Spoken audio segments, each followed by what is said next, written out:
Welcome to Paranormal Central, broadcasting live from Central California with your hosts Jeffrey Gonzalez and Alan Thomas.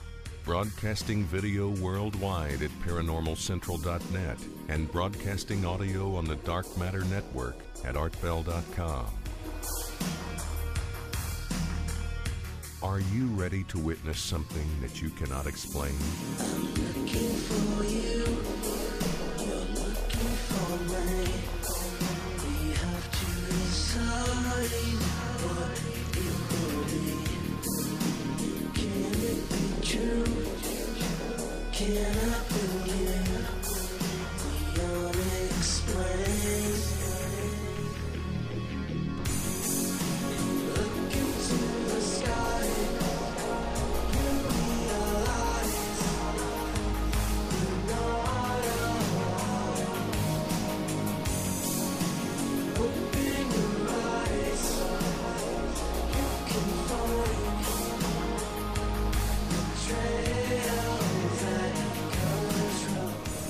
Hello everyone, welcome back to another episode of Paranormal Central, broadcasting live from the bottom left-hand corner of the Nevada Triangle in the state of California, so go figure that.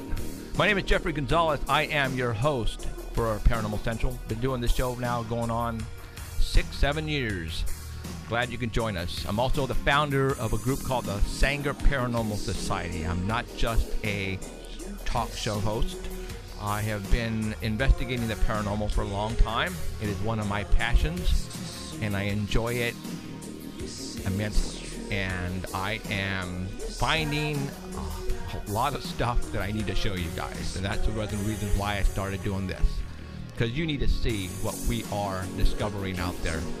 And I can't do it by myself. I have a team. One of the members of the team is sitting right here to the right of me, which would be to the left of you, Alan Thomas. Hi everyone, good to see you. Emerald Bonilla is not here today. She is in Sacramento with her grandfather. Her grandfather's not doing so good, so she went out there to go visit. Hopefully everything will be okay with the grandfather. So, hi Emerald, I know you're listening. Hopefully she is listening. So, all right. For those who are watching us at live stream, obviously you're looking at us right now. We are also being broadcasted on the Dark Matter Network at artbell.com. We are sending them the audio, and they are pumping it through their network worldwide.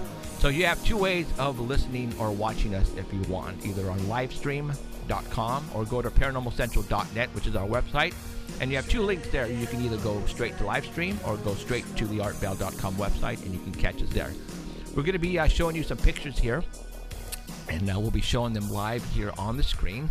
If you are at Art Bell, you can look at those pictures on the website. Tonight, we're not going to have Danny Valdrama because he's on vacation again. Actually, he's just coming back from San Jose, and he's on route right now, probably listening to us right now. And, hi, Danny. We know you're listening. Right. So he's actually probably listening to us right now in his vehicle. And he had to go, I think, take his daughter to school. She's in the Coast Guard, and I think she's going to school to become, higher up in the ranks, which is cool. And so he's on his way back, and he wasn't going to be able to make it in time. So we have a lot of stuff to talk about. Actually, we have some important breaking announcement that I'm going to go ahead and start off with in a little bit here. We actually have, which is going to be really cool, anybody familiar with the Orang Pendek? Is that how you pronounce it? The Orang Pendeks. And different monsters from like China and India and the Yowie from Australia. Well, we have somebody that we're going to call from Bangkok, Thailand. All right. It is tomorrow over there at 9 o'clock a.m. is where we're going to be calling him. His name is Daniel. This guy here is the guy who's been going on these expeditions, and we actually got a line hooked up, and we're going to talk to him from Bangkok, Thailand. All right, you guys, and I think this is going to be the first time he's actually ever done an interview. Maybe, I think we'll have to talk to him about that, but he actually heard that we were talking about one of his expeditions on the show about a month ago or 3 weeks ago, because Danny, Danny does a Squatch report, and he did a small report on his expedition. And somebody said, "Hey, dude, artbell.com has some of your pictures on the website." So he said, "Really? What? So he notified Art Bell's people, Keith, and Keith sent us his email, and we got a hold of him, or actually Danny got a hold of him, and Danny made it happen. Thank you, Danny Beldrama. And we are now going to be speaking to him directly live from Bangkok, Thailand, believe it or not. So that is cool. Yeah, international phone call, guys. So that's awesome. I tell you, cell phones, I mean, you got to love them. So, and also, like I said, we're going to be breaking some major news here pretty quick. Also, remember last week, if you were here and you watched our show, I said that I was going to bring in that photograph that my mom had. And we saw the date. Actually, the date's on the paper. It's 1962, where my grandmother, who is very religious, every Christmas Eve used to do a live nativity scene with real-life human beings. And the way my mom was talking about it yesterday, a lot of people used to come over to the house, and it was a major thing there. Well, some of the guys who dressed up as the wise men and character were in front of the house, and somebody took a picture. Now, back then, they only had the 35 millimeter photograph, old cameras, right? So they snapped the picture, and on the date on the picture, and I'm going to show it to you. We actually scanned it into the computer system, so I'm going to show it to you. It says April 1960. I don't know if I can see it on here. It's awfully small. 62 or 63. 62, I'm pretty sure. And in the background, on the wood paneling of the house, behind the wise men, there is a face that appeared on the wood. And it's so small. Here's a picture. I'm gonna get out of this chair before I show it to you, and I'm gonna walk it in front of the camera so you can see this thing. Okay. There is the face that appeared in the back on the wood of the paneling of the house. And I talked to my mom, because I got it from my mom last night. And I said, "Okay, Mom," I go, "is this a picture hanging on the outside of the house?" And she laughed at me. She goes, "No, you don't hang pictures on the outside of the house." And I just wanted to confirm with her, because I know of this picture. I've seen this picture. When my mom showed it to me many years ago, we didn't have scanners back then. We didn't have computers, so there was no way of really taking this 35 piece of paper, millimeter paper, and scanning it and trying to make it bigger or anything. So Alan brought to the studio one of his scanners, and we scanned it into the computer. And we blew it up, and there's a face there, guys. The whole nativity scene is about the birth of Jesus, right? Well, the face is a male, has a beard, has a mustache on it. Okay. You guys know where I'm going with this? We're going to show this to you. You saw it, Alan. I mean, he's speechless right now. Alan doesn't get speechless. All right, so he's freaking speechless. Look at. All right, guys, I'm going to show this to you guys tonight. I think what we're going to do is, well, before I even go there. Okay, so we have some cool stuff that we're going to talk about and to show you. All right, tonight. So if you guys have some friends who like this type of stuff, then get on the dang phone and call them up right now and tell them to get on the show. Tell them to watch the show, because it's going to be one of those shows that I think it's going to blow some people's minds. First of all, let's start off with the special announcement that I think I started posting up on Wednesday. The special announcement. What is the special announcement?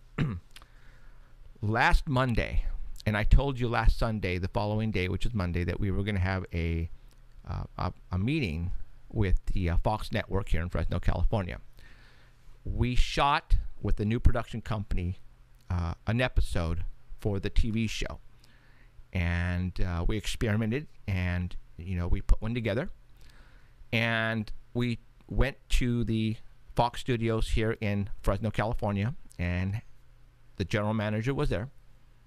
we went into the meeting room with a big wood table and the big frickin' 50-inch LCD, high definition TV. Blu-ray. Yeah, Blu-ray, and my production guys brought in HD, HD, CD, put it in there, and let him see it. And we played him maybe about 10 minutes, and then we shut it off, and then he says, how many episodes were you going to give me? And I said, well, I thought I was just going to give him 8. And he goes, no, I want 26. And I went, huh? 26. So the Fox Network here in Fresno, California has just ordered 26 episodes for Paranormal Central, guys. Yeah, and the Fox call sign here is 26. Right. So we're going to have 26 shows on channel 26. We are, and what he said is that he's going to play the episodes twice, which means it's going to go 52 weeks. Right. So it's going to go a whole year. So we have just been given the go to give them 26 episodes of Paranormal Central for television, guys. And they are talking with one of their affiliates in Los Angeles, and I'm pretty sure it's going to happen, and they're going to carry the show in Los Angeles as well. So, and we're hoping, it's going to start. Yeah, I domino really didn't effect. say if it would go up on the availability. I got a feeling it is. If they put their first step pilot on the availability system and that one sucked, okay, this one is going on there. So that is our special announcement, guys. We have been given the go-ahead.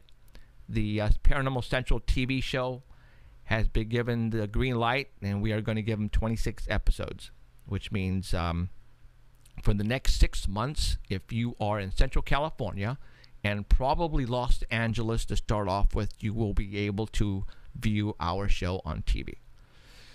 Yeah, pressure is on. Yeah, and we're trying to figure out a way where we can put it on like Vimeo or something like that. Only thing is we can't put it on for free. We'll probably have let's clear this up. Okay, when the Fox Network says we want 26 episodes, okay, what they're doing is they're trying us out. So they're not like, we're not signing like a major contract with them for like hundreds and thousands of dollars. All right, we're going to produce it ourselves, and they're going to air the damn thing for free. Yep. And it looks like the way he was talking, he even mentioned it to us because they were going to give us a pretty lame time slot after he saw the opening intro of the new show. He says, I think I could probably bump this up. So if you guys remember watching our last episode, the first pilot episode, they actually aired it at 11:30 right after Friends. And they didn't just air it on the Fox network. He also aired it the following week on the CW network as well, because the network, the Fox and the CW are together here in Fresno. They're owned by the same company, Sinclair Broadcasting out of Texas, which owns 90-something% of all the networks in the United States. I think it's going to finally happen, you guys. Obviously, you don't see the excitement from me here yet, right now, because I already fainted and I already drank a bottle of tequila on Tuesday after we got the information and got the announcement. So it takes a lot to get me excited, and Alan could pretty much verify this, that, our viewerships on YouTube right now are going through the frickin' roof, and I cannot even comprehend how many thousands of people per day are watching our shows. Not just one show, but all of the back shows. They're going back and they're watching all these shows, and our every day is averages between 1,000 and 2,000 views per day, and that's blowing me away right now.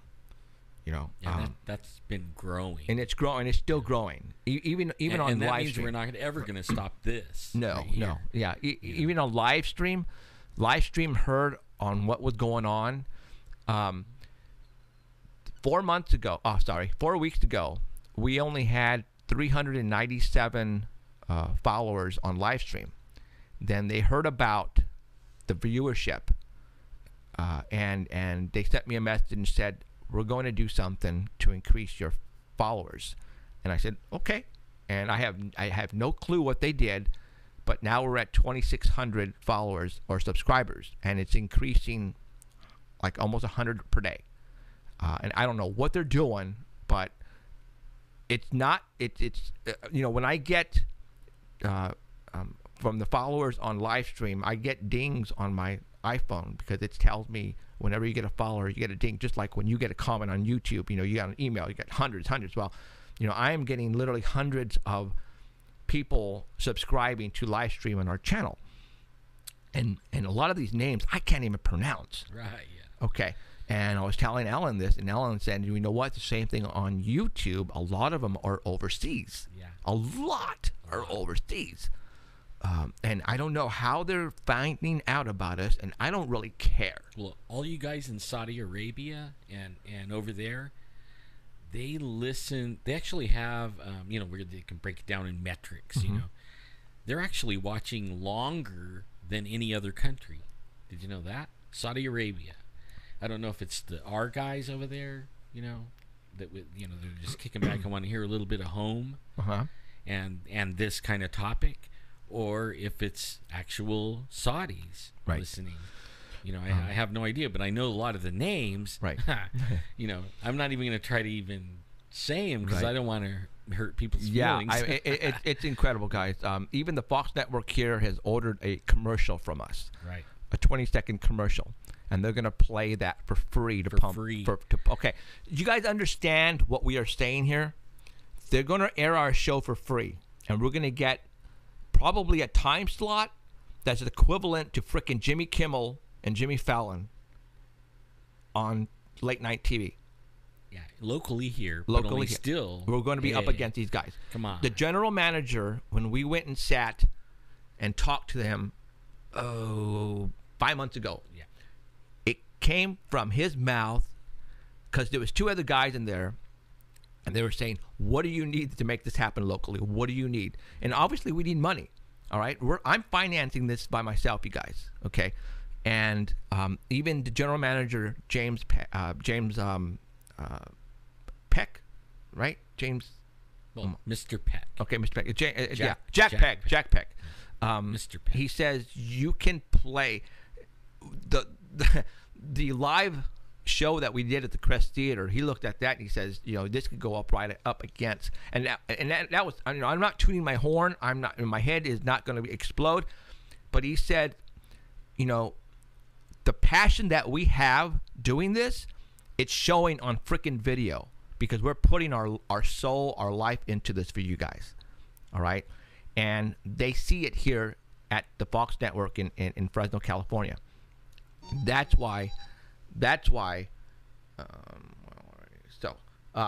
So we are going to give them 26 episodes, and there you go. So all those people in the central part of California and probably Los Angeles and Orange County will be able to see us live. All right. Now for all those other recorded live, we'll be doing it live. Oh yeah, recorded yeah. live, Right. So. Yeah. So that is our major announcement. That just doesn't happen. So we are honored and flattered that they're giving us this opportunity to prove ourselves, and we're going to do it. Okay? So that is our major announcement. I'm speechless on that one. It's so amazing. In fact, I was telling Jeffrey when I sat down, I go, I wanted a couple of minutes, and I'll take that couple minutes. A few years ago, I got hurt, got disabled, and I spent 5 years hiding from everyone, and I, riding around in a wheelchair and really no life, But I made some friends online that had the same disease I do, but then they committed. 3 of them committed suicide. I mean, I had a bunch more friends than that, but they committed suicide, and then it was like, I have to do something, like I didn't want my life to be sitting in a little corner or anything like that. And then I met Jeff, and I got to thank Jeff. He got me out of my little corner and we've been on these adventures. We went on an adventure yesterday. We're going to talk about that today. Yeah, and it was quite an adventure. It was all day, and I actually there was something I had to swear with my right hand that I can't say what it is, but but only I wanted to go up there really bad and see it like they did, and so I pushed myself. I made it about halfway, and my leg gave out, and so I thought I was going to fall back down the mountain, but I made it. I at least made it halfway, and then I sat down and let the leg rest, and then I made it to a place where they could pick me up with a car. But what I want to say is, you guys are great, man. I went from nobody, nowhere, hiding, and then Jeff's been helping me and pushing me and getting me out there, and I want to thank everyone for supporting me. And then a couple of weeks ago, I had a really bad infection. It was like touch and go. Like they were saying, if I didn't get to the hospital, I might not be sitting here right now. Yeah, I had no clue it was that serious. Well, I wasn't telling anybody because I don't try to speak that. You know what I mean? Like, I believe that you can speak things in your life. So if you go around blabbing that, it's going to take you out, it gives whatever those forces are a chance to take you out, right? So I don't speak the negative stuff. I try to stay positive, and it worked. And here I am. But I want to thank everyone. I'm going to turn 56 Tuesday. And we've been doing the show. You guys are amazing. Because of you guys, I push myself to go even further on these expeditions and research trips and stuff like that. And I want to thank Jeff for even giving me the chance and the opportunity. And sometimes I feel like I'm not really all there for everybody, but I do as best and as much as I can. And for me, it's way far from being in a little corner hiding from everyone and sitting behind a computer monitor, hiding from your family and everything. So my family and my friends on here and fans and Jeff and everybody, you guys changed my life, and I want to thank everybody for that. And I'm glad I'm still sitting here. I'm glad too. Me too as well. So, all right. Well, I just got a message. They want to know when the show is going to start airing at the end of next month, it looks like. So we got to start pumping out these shows.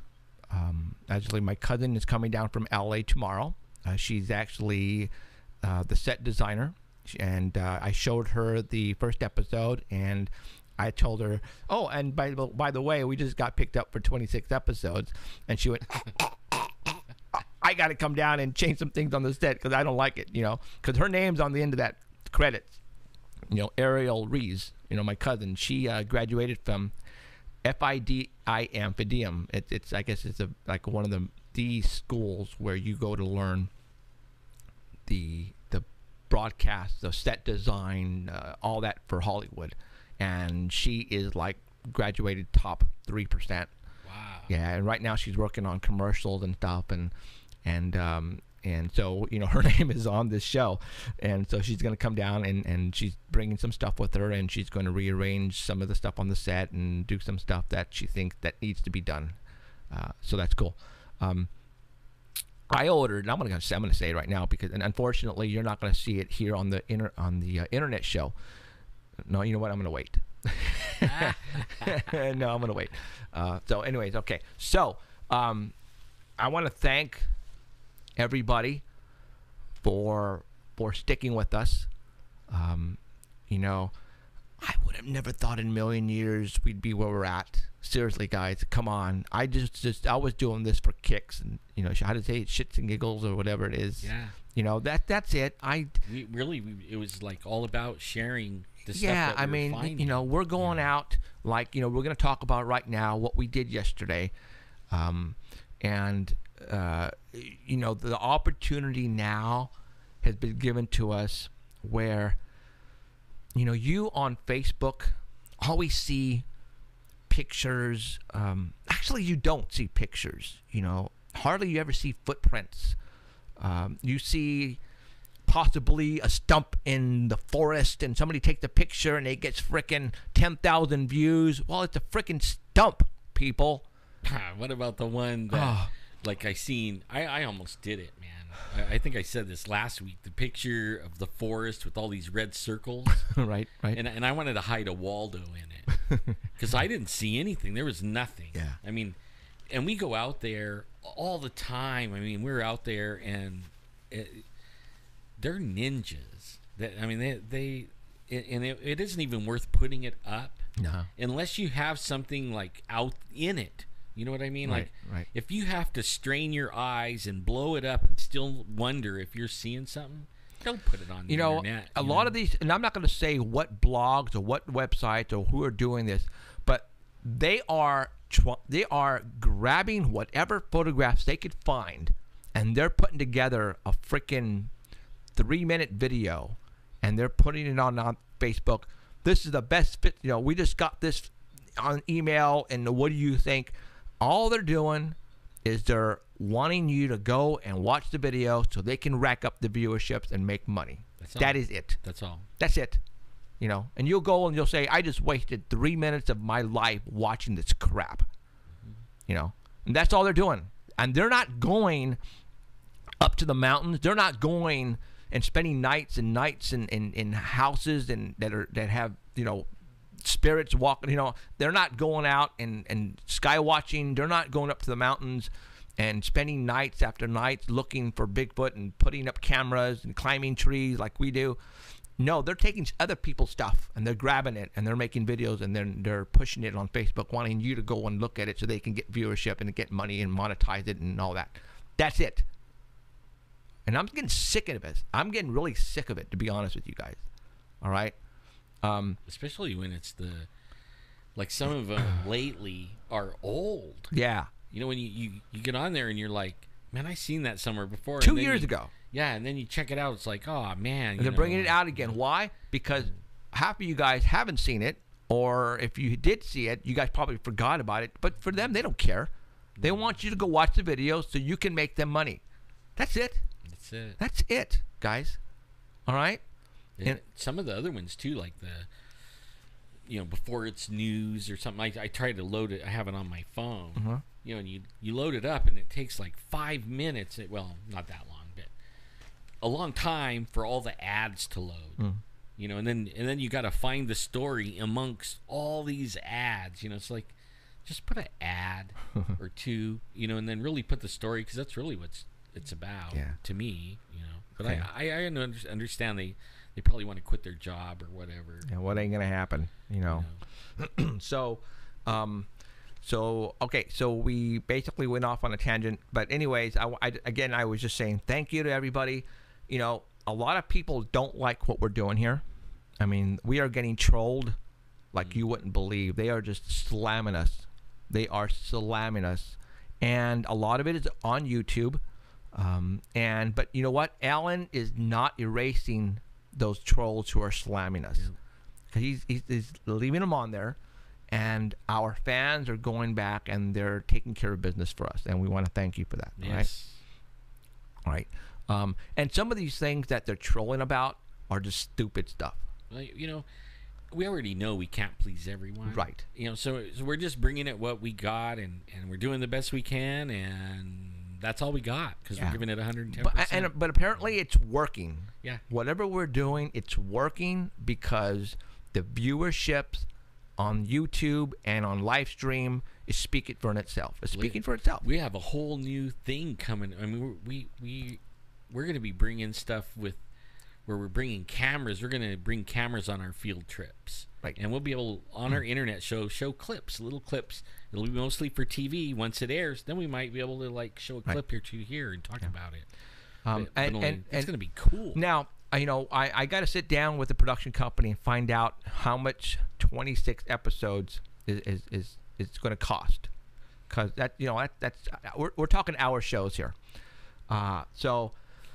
But what's kind of cool though, some money. All right. So what's kind of cool though is that I feel if God willing and it works out, that maybe right around summer, Hollywood's going to take notice, because you just don't get the opportunity to put a TV show on TV for free. Well, Mr. Peck, he said, he was saying there wasn't no way, no roadblock, or he actually could see us on, but he doesn't have anything to do with it. But he could see us right on Sci-Fi, like right now. Right. What we have could go on Sci-Fi. I mean, he. But I wouldn't want to go on Sci-Fi. Yeah, but he's like saying it's good enough for that. That's why he's giving you airtime for free. Right. He's like, it's good enough for that. It's good enough for me, and I'm going to run it. Right. But no, I wouldn't go on Sci-Fi. If they offered me a show on Sci-Fi, I would have to decline. Because everything on Sci-Fi to me is sci-fi. It's science fiction. Yeah. What we are going to provide you here is not science fiction. It's the real SHIT. Yeah, it's more like Okay. Nat Geo. Okay, it's the real stuff. We're not going to be a reality show. All right, we're not a reality show, guys. What I planned on this show is going to frickin' blow you out of the frickin' water. I've already got the first 2 or 3 episodes already lined up. I'm gonna frickin' blow you out of the water. All right, I'm gonna make you go, and I'm gonna make you go speechless. And for all you trolls, you can kiss my you know what, but I'm gonna blow you guys away. I am, and that's my intent. All right, you guys, because you guys haven't seen, you guys have no idea what I got planned. I mean, you think what we have behind us is cool? Okay, I'm having a freaking blast, and I'm gonna still continue to put 150% of this in my heart and soul into this thing. And I want you guys to come back every freaking week. All right, I'm gonna blow you guys away. I haven't even begin. Oh my God, you guys have no idea. No It's idea. gonna be fun. No idea. So, It'll all be right, fun. all right, let's go. Let's continue. Let's just go. Yeah, you know what? We're gonna call Bangkok, Thailand, at the top of the hour, at 6 o'clock our time in 30 minutes. I'm gonna call Bangkok, Thailand, and we're gonna talk to Daniel, and we're gonna talk to him about the expeditions he's been doing in China, in India, in Australia, and wherever the Orang Pendek is. I believe it might. Well, Bangkok, Thailand, Malaysia, yeah, Malaysia, maybe, yeah. So we're gonna talk to him live tomorrow morning from Bangkok, Thailand. So that's crazy. All right, right now what I'm gonna do is I'm gonna continue to blow your freaking socks off. As a matter of fact, I think I'm gonna use this picture on one as an episode for the TV show. All right, I'm going to get out. Okay, right now what I'm going to do is I'm going to get out of my freaking chair. I'm going to get my picture. I'm going to walk around Alan, and I'm going to put the picture right in front of the camera because that's what I'm going to show you. I'm going to show it to you how genuine it is. Okay, hold on. Here we go. Hold on. I'm going to unplug myself. Yeah, it's the real deal. It's an old photograph. I mean, like, I got it from my mom last night. I went to the house. I think what did you say? What year? 60? Oh, sheesh. 62? 63. 63. So I was 4 years old. I wasn't born yet. No,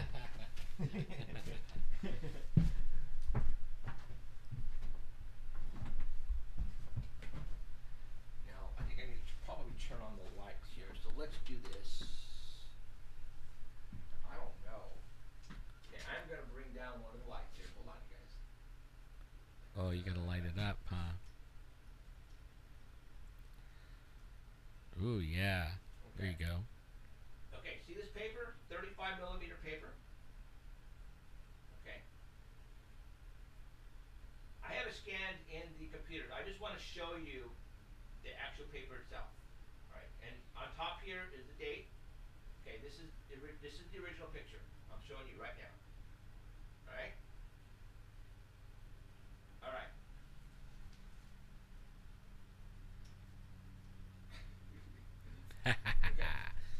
That's actually a cool picture. All right.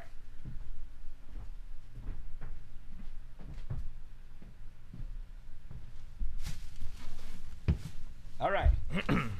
Prepare to get blown away. You guys ready? I made Alan speechless a little while ago. Alan went with me to my parents' house yesterday after our little excursion and to go pick it up. I called my mom. I said, "Mom, you know that picture?" And she goes, "Yeah, I'm coming over to pick it up." She goes, huh? Yes, I'm coming over to pick it up.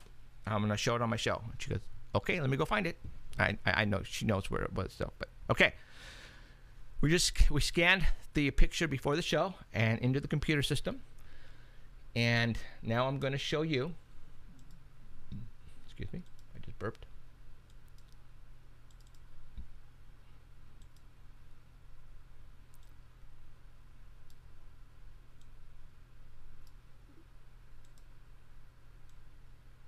Okay, there is the, let's do that. Okay, there's the photograph. Again, what this is my grandma, they were even doing this before they moved to Sanger, California, where I was born and raised, is they used to get together and do a live nativity scene. You know, us Mexicans are really into that type of stuff, all right? And they used to do it. And here's a picture of, how's it coming out? Can you see it? Okay. Yeah, it just came on. It just came on? Okay. Here's some gentlemen in their nativity scene. In their getup. It is. Okay. Now, what I want you guys to do, okay, this is the front of the house back in McAllen, Texas, in 1963. April of 63 is when this thing was developed. Okay, so this is outside. This is outside. Okay. This is the front of the house, and what they did is, I guess they built a manger here, and let me tell you, when we used to do it here in Sanger, we used to have a lot of freaking people, 50 to 100 people used to show up. In McAllen, Texas, you know, my mom said a lot of people used to come over for this, all right? And they used to make tamales and menudo and really get into it. Now, this is outside. When they developed this, I don't know who noticed it, but look right here, guys. I'm circling it with the pointer. Do you see that right there? That is on the front of the house. Okay. That wasn't there when they took the photograph. That's not a photograph hanging on the outside of the house. It's not a painting. Okay. I'm going to zoom in on it. Now, this is a old photograph on actual Kodak paper or 35 millimeter paper, whatever it is. I'm going to zoom in on it. Now I'm going to bring in. I think you can even scroll. Yeah, that's what I'm doing right now.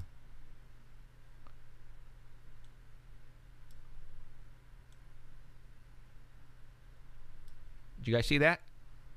Okay, I'm looking down there. It's a there is a gap of whatchamacallit. But anyways, I'm looking at the iPad right now on Alan's iPad, and I'm going to see how it shows up there. There is a face there. All right, that is not a painting. That is not a picture. You can't. I'm waiting for it to come up on the iPad. There it comes. I just want to see the clarity it is, because I can't see how it's coming up. Okay, hold on. I know it should zoom in probably more. All right. That is a face. There is. You can see it pretty good. Yeah, there is somebody that has a beard, a mustache. All right. I'm gonna click on it and zoom in a little bit more. What does that look like to you guys? Now you have to understand, this is not a digital camera. This was taken in 1963 on, back then, probably because my parent or my grandma and my mom didn't have that much money back then. They had probably one of those disposable cameras. I'm thinking it's what they had. And they took this photograph. They didn't even have disposable Oh, they didn't have. Okay, No. so I don't know what camera they used. It's probably like one of those little 110 I don't know. compact. Okay, that you open up in the back and put the film in and close it up. Yeah, type of deal. It's have the little Skinny cartridge. Yeah, cartridge. Okay, Yeah, all right. that's probably what it is. That, and I wonder if do you think they have the negatives? Oh no. No. Oh heck no. Yeah. No. Okay. So Rats. I'm looking at that, guys, and what I'm going to do, at this point in time, I know what I'm witnessing, what I'm looking at. All right. I see what I know what I see. Okay. Now, can that be a double exposure on a piece of paper? Is that face a duplicate face of another person standing around? It doesn't look like it to me. Okay. So that's about as clear. I mean, I scanned it at the highest resolution. Now, this is what we're going to do, guys. You guys all know who Mickey Burrow is. We had him on the show. He is our forensic expert, photography expert, works for law enforcement, CSI guy. I'm going to give him this photograph, and I'm going to let him scan it, and I'm going to let him work on it to see if he can bring out the detail in it. We're going to use this as an episode for TV, because if he can clear that up and pull up a face, I mean, I'm looking at a person's face. I am looking at eyes, mustache, beard. Obviously, it's very distorted, blurry. Yeah, it's blurry to us. Oh, yeah. Yeah, in the chat they said it's blurry. Oh, yeah. That obviously, it's blurry, guys. That's what we see, too. We it's couldn't blurry. Focus it. Yeah, there's no way we can focus it any better than this. You got to remember, it's off of a 35 millimeter piece of paper. And, really, it might be blurry. You know what I mean? If it's not real, it's just some kind of entity thing. It might have been blurry. I don't know. Again, but I'm telling you right now, my mom said this is not a painting. This is not a picture that they hung on the outside of the front of the house. This just appeared out of nowhere, and they noticed it and said, "Whoa!" All right. Now, I'm not going to say what I think it is, because I don't. But I see a human male's face there. I do. All right? That's what I see right there on the front of the house. All right? This is the stuff that I want to bring to you guys on our show. Remember I said several weeks ago, I'm sure there are people out there who have photographs that are underneath their underwear drawer, stuck away in a little plastic baggie, sitting there, just waiting to be discovered. This is the stuff that I want to bring out and show everybody, so other people could go, hey, maybe we ought to send them our picture, or send them a copy of our picture and see if they could blow it up, or see what it is. That's what our intent is here.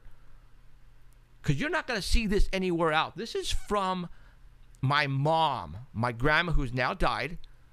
But this, they're not, my parents, well, my mom back then, who I wasn't even born. I was born in 1966. This was in McAllen, Texas, way before I was born. All right. They're not going to put up a hoax. They're not going to, how can they hoax this? What would be the purpose of hoaxing something like this? All right. There isn't. There is no way. Now, I see a face on there. I do. I see a face. All right. Alan, do you see a face? Yeah.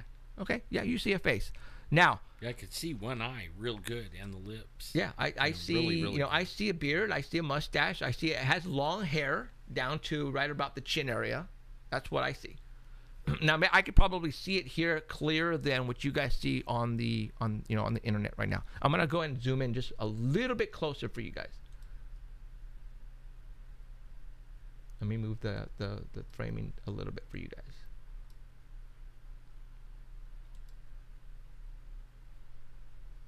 Okay, that is probably the closest that we're going to get as far as, right?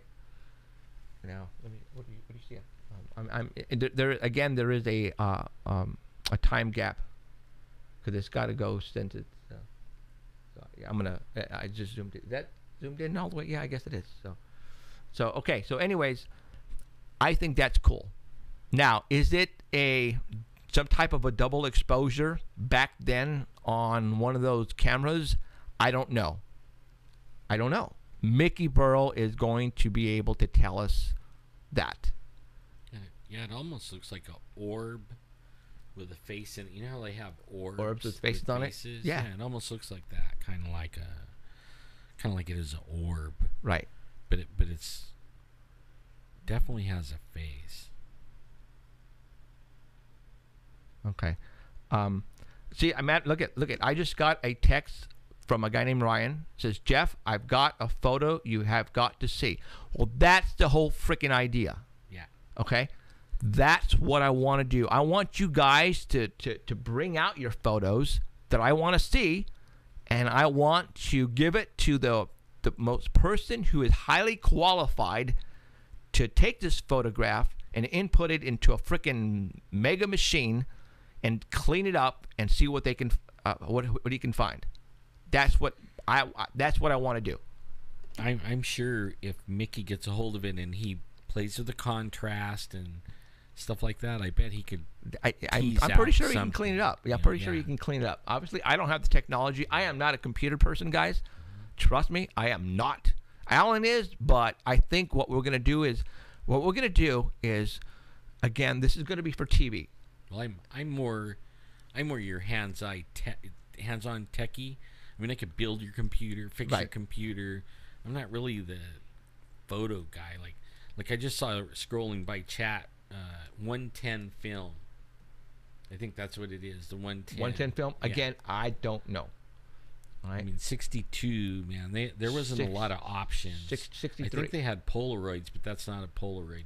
No, it looks too small. It's too small for a Polaroid. But that was like the basic when we were kids. That was the basic size when you got your photograph. Yeah. Your pictures, they were all like that size. Were they? Yeah. Okay. All right. So, I think that is just way cool. Yeah. All right. That is just way freaking cool. For all you guys who are very religious, like I am, and like Ellen is, I think that is just way cool. All right. My mom and my grandma they are very religious people. All right. Mm-hmm. Talking about church every Sunday. And you know, my mom, this is not fake. What? A brownie camera. Man, I haven't heard that term in. I used to play with those. Like, they were the only ones, you know, that back then you could push the button and wind them, even though it didn't have film in it. So you could run around. I played with it like a toy. You know. Yeah. No. Okay. That's the stuff I want to bring in. Like I said, here's my first text I just got from Facebook. Orion, I have my grandmother. This is what he said. He goes, Jeff, I've got a photo you've got to see. Ryan says, I'll have my grandmother dig it up for me this week, and I'll send it to you, brother. Right on, brother. I don't know what it is, but now you've got me excited. But now the question is,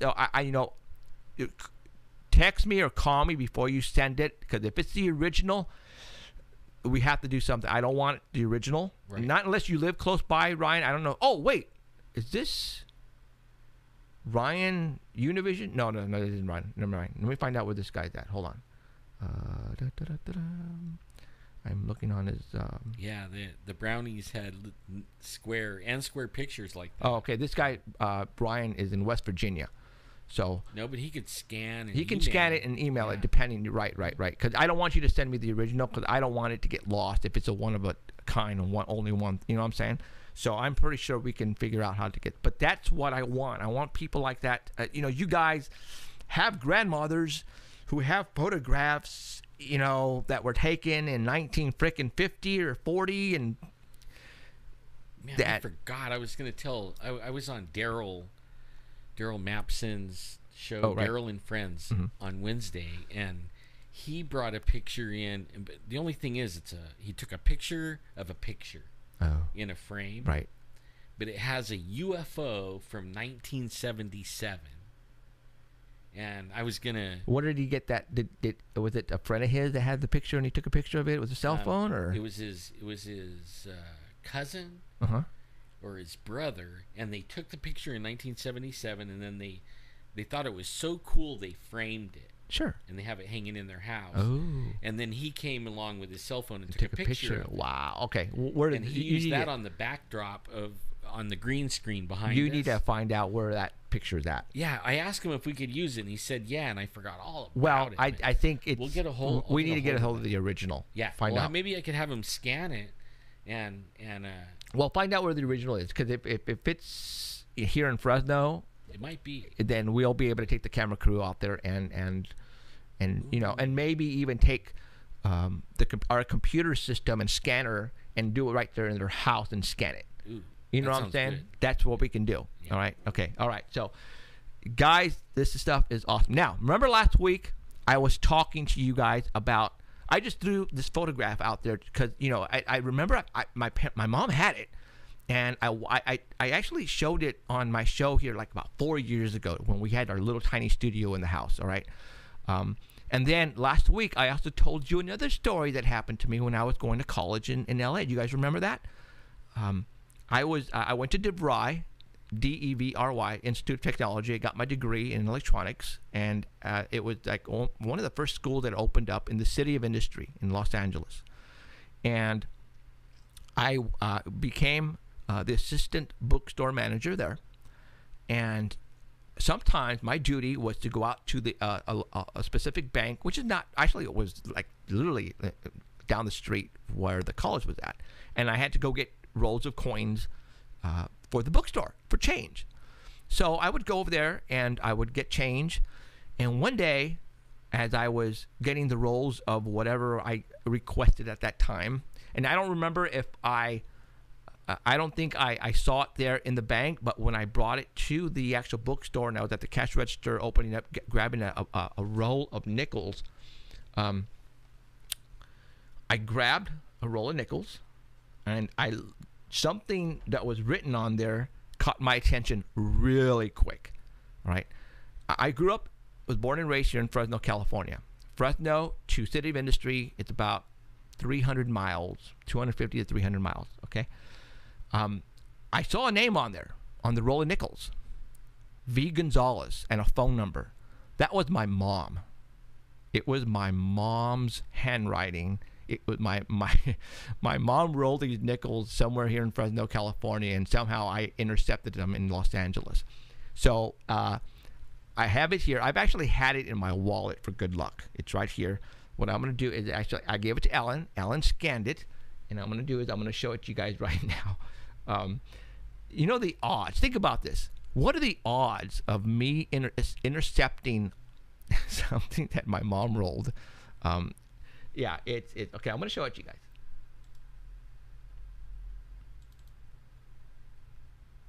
And boom. And let me open it up. And there it is, guys. Okay, and there's even a date on here, 4/24/81. When I intercepted these roll of nickels, it was because I went to college in 84 and 88. So, this roll of nickels, when they printed up the actual roll of nickels, maybe that's the date on there. I don't know. But V. Gonzalez is my mom, and that's my mom's home phone number right there. Now, I'm hoping that you guys aren't going to call them and crank call them. But the last number there, I'm not going to tell you what it is, but or give you the zip code, or not zip code, but the area code. But that is my mom's handwriting and her phone number and her name. Because back then, when you used to roll up the nickels, they required you to put your name on there. Just so that if you're short a nickel or two, or you faked them out, they'll charge it to your account in the bank. All right. Now you can't. They don't even take them. They don't. Oh no! They dump it all in that coin machine, and it adds it up on all that. My granddaughter spent like a whole day rolling this big jug. Oh of my pennies. gosh! So you don't have to do that anymore. And then I took them in there, and the lady's like, "Could you dump them out?" It's like, oh man. So, see, Paranormal Central. Me intercepting this roll of nickels is not normal. No, that's supernatural. That's like, yeah, supernatural. Yeah, that's not normal. Happen. That's paranormal. That doesn't happen, you guys. You know what the odds are of getting a roll of nickels from your mom that she rolled, 400 miles away or something like that, right. And then you open it up maybe even a couple of years later after she even rolled it. Man. So that's what this show is all about. I'm gonna bring you stuff like this that are gonna go, whoa, are you kidding me? And you guys, for those who know me, all right, I am not gonna bullshit any of this stuff. Excuse my language, but you will never ever see me fibbing, lying. Everything you see here is going to be 150 million% the truth. I am not going to be some guy on a reality show faking stuff up to bring you guys back every week. That's bull crap. All right? That is just strictly bull freaking crap. That's not my show. I'm not going to do that here. All right? I'm going to put a good show on for you guys, and I'm going to show you some real stuff like what I just showed you right now, and I'm going to blow you guys away. I haven't even started. All right? This is the stuff that I want to do to you guys, all right? And I hope you guys like it and enjoy it because... Well, I'm hoping that all you guys... I know for a fact there's probably half of you listening have some cool pictures. Oh, yeah. We already got... I just got a message, all right, from somebody in West Virginia. Jeff, you have to see my grandmother's picture. Well, show it to me, Ryan. I bet there's a lot of people that have... Or old movies or videos or that whatever. have something in there. Yeah. And I would love to see him. We'll have you on the show. I mean, we love... Isn't that cool, like finding old stuff like that picture in 1962? Right. I mean, come on. That is freaking awesome. There's somebody calling in from northern Los Angeles right now. I can't answer it because we are going to be calling Bangkok, Thailand, and talking to Daniel. So, and I don't know why it's 805 area code, northern Los Angeles. So, if it's important, can you please... If anybody wants to call me or send me a message, go to our website, paranormalcentral.net. And there's a form on there that Alan put together. I think it's like contact us. Contact us. Yeah. All right. It's really easy, dude. I mean, you got to put your name, your email, and whatever you want to tell me. Send it to me. All right. And I will personally get it. If it's a picture or video that you want me to see, tell me about it. All right. I want you guys to freaking blow me away, because if you blow me away, then we're going to blow all of our audience away, and that's what I want to do. All right? So, okay, and you know what? Right now, let's call freaking Bangkok, Thailand. Can't believe I'm going to do this right now. Okay, what obviously, time is it? It's top of the hour. Oh, right on. It's time. Yeah. All right. This is going to be cool. I was looking at some of the pictures. This guy's been all over the world chasing these monsters, hominids. Monsters. All right, here we go. The Orang Pendek actually means little man. I was looking at, doing a little research on it. All right, so it means little man. 0, I thought it meant 11 orang for international. Orangutan, Don't say his number. No. He'll start getting calls. Now, how come I'm not even hearing that though right now? 11.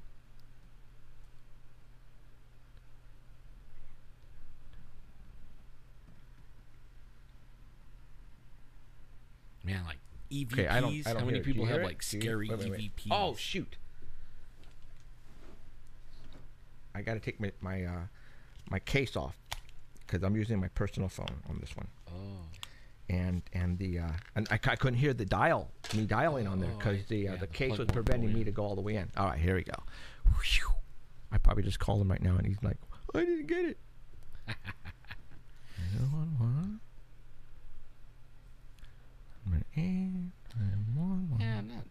I put EVPs, not egos. I didn't mean egos.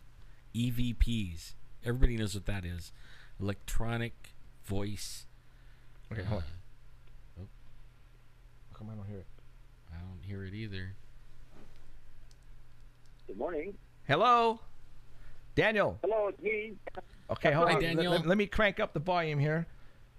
Okay, talk to me. Can you hear me? All right, there you go. All right, Daniel. Good morning. Yes. Did you have a good morning? How are you guys? Good. Did you have a good sleep? Yeah, it's actually quite warm here in Bangkok, around 80 degrees right now. 80 degrees, man. Oh my God. Is it humid? And sunny. Is it humid? Sorry? No, it's actually clear right now, sunny. Is it? Right on. So, all right. Well, thank you very much for coming on the show. I appreciate it. How you heard? I guess someone called you. Someone notified you that we were talking about you a couple of weeks ago on our show, right? Well, what happened is I sent out a short press release to Cryptomundo website. Okay. And they posted it. So I did some more research, and I found my name connected with the radio show. Okay. So I clicked that on the internet, and it had your radio show there, and it had my photos. Right so on. I figured I'd contact you guys. Right give on. you guys more information on the expedition. Cool deal. Okay. Well, right on. Okay, so let's go ahead and talk about you. First of all, you're from Canada, right? Well, long story. Originally from Vancouver, BC. Okay. But then I spent about 15 years in Europe. And since 2009, I've been living in Asia. Got it. And what are you doing over there? Well, actually, I'm a PE teacher. You're a PE I teacher. teach physical education. That's right. I teach phys ed and health ed. Wow. And what are the ages? Are you like elementary, junior high, or? Yeah, right now I'm elementary, so anywhere from 3 to about 11 years of age. Right on. Cool. So what got you involved in crypto? Well, the thing is, I grew up in British Columbia, right? So Okay. that kind of stuff that's always been there. You know, Bigfoot, Sasquatch, sea serpents, lake monsters. So I was exposed to that back in the late 70s as a kid. Right on. Okay. So it's something I've always been thinking about. And when I moved to Asia, I figured, why not start investigating some of these Asian ones, these Asian cryptids? Sure. That's Yeah, awesome. they have So them. I did my first expedition in 2008. I went to southern Malaysia to Okay. investigate what's known as the Orang Pendek, the Malaysian Bigfoot. So that was my first investigation back in 2008. And I've been doing that one or two each year since then. Wow, that's cool. Okay, so right now you've been on what 3 or 4 expeditions, right? In terms of Orang Pendek, this is my 4th expedition. It's 4th. Okay. Now and the orange that's in Malaysia, correct? Sorry, Orang Pendek is in Indonesia. Okay. Okay, on the island of Sumatra. Ah. Okay. Okay, there's a couple of other orangs around the area. There's Orang Bawah, there's also Orang Kerdil, Orang Durian. But this one I've been investigating, which is quite well known internationally, is on the island of Sumatra in Indonesia. Right on. Okay. Cool. Okay.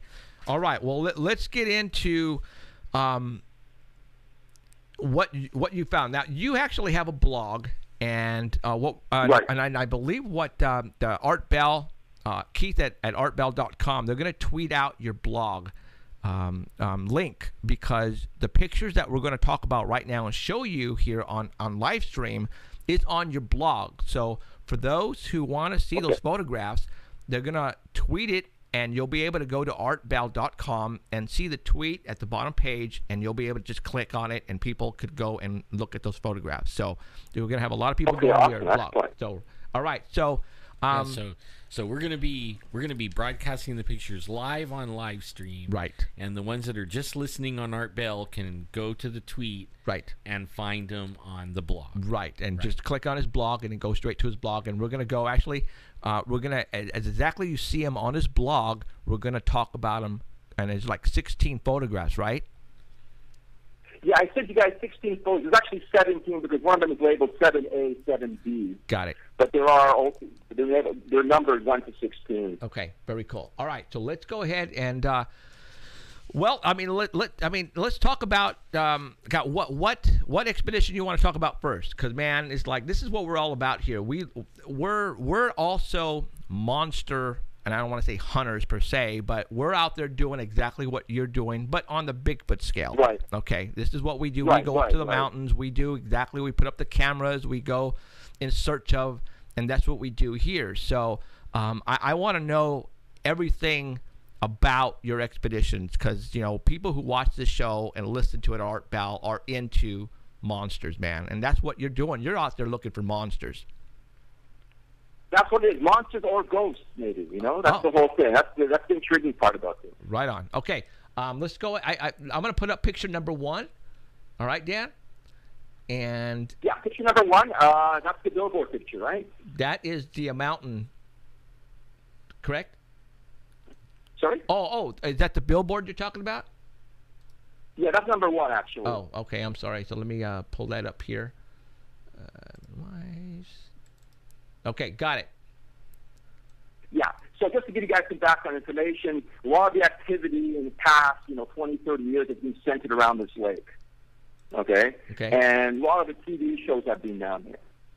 But they haven't been deep enough. So my goal last 4 times was to go as deep into the forest surrounding that lake. Okay. Okay. Now, this lake is quite fascinating because this is the highest lake in Southeast Asia. Okay. It's approximately 6,000 feet above sea level. Okay. So it's not the easiest lake to get to. And the lake is actually 2 miles long and about 2 miles wide, and they claim it to be 800 feet deep. Okay. So it's a very fascinating place. And what do they see around this lake? Is it...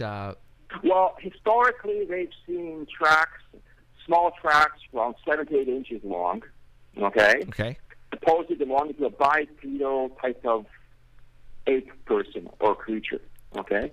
Now, in Indonesian, they call this guy Orang Pendek, okay? Now, that means, Orang means person, Pendek means short. So he's known as a short person. Have they ever seen this short person? Well, that's the whole thing. Is over the past 4 years, I've interviewed about a dozen people who've seen it. Okay. So, and I was actually able to interview a lot of people that were missed by other individuals who were researching the lake and other regions. So I have a lot of stories about this little creature. Okay. And so something is being seen. Yeah. Is it more than one creature, or is it just one? I mean, it's got to be more than one. That's the whole thing. There seems to be 2 variations in the tracks. Okay, so there's a small possibility there might be 2 different species because the tracks are quite different. Okay, but apparently most of the sightings are of one creature. Okay, now I did interview one individual who said he saw 2 of them, which is a rarity. Okay, to see 2 of these together. But most of the sightings are of one creature, usually hanging around the lake or around some plantation in the jungle. Cool. All right, what picture next do you want me to put up? Yeah, you can put the next picture, number 2. I'm hoping that. And what picture? Describe the picture to me to make sure I have it right up here. It's just basically Misty Mountain. Oh, okay, I know which one that is then. Oh no. Hold on here.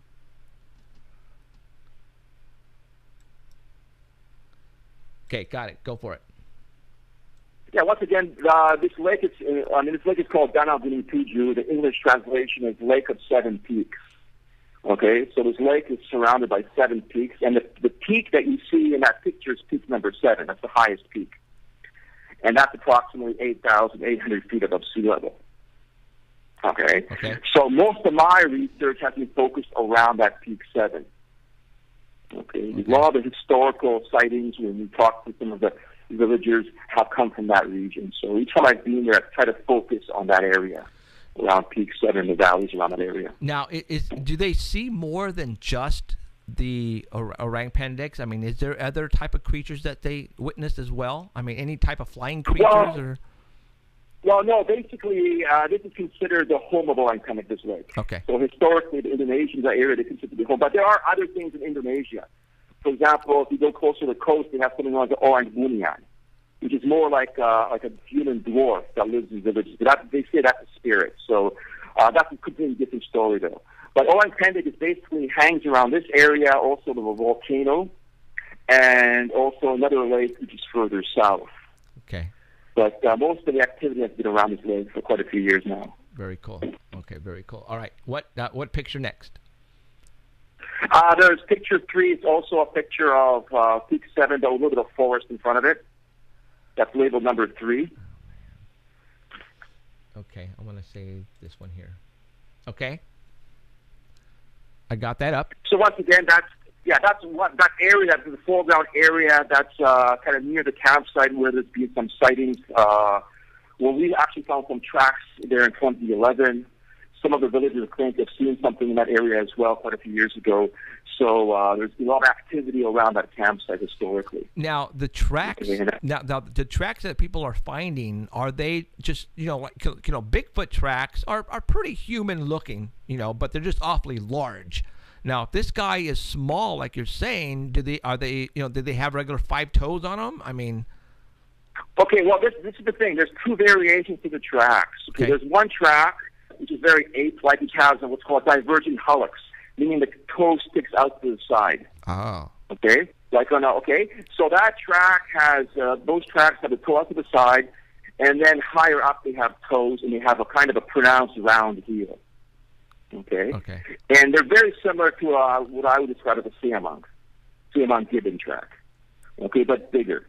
Now, the second variation, which I was talking to a lot of eyewitnesses, is a more of a human track where the toe is alongside the other toes, but the front of the foot is extremely wide, and it narrows very dramatically to a kind of small, narrow heel. Interesting. Okay, so obviously, yeah. So basically, so obviously, they're not witnessing or they're not looking at regular human, footprints, because they can tell this is not a human footprint. No. And the really bizarre thing, this is a bizarre thing, and you talk to these guys are hunters, trappers, fishermen living 30 years in the jungle. Right. Now, the very bizarre thing about the Orang Pendek is they often call him Orang Pendek kaki terbalik. Now, kaki terbalik means feet turned backwards. Huh. Okay? Okay. And this is very strange because I talked to two individuals. These guys are living near the lake for almost 40 years.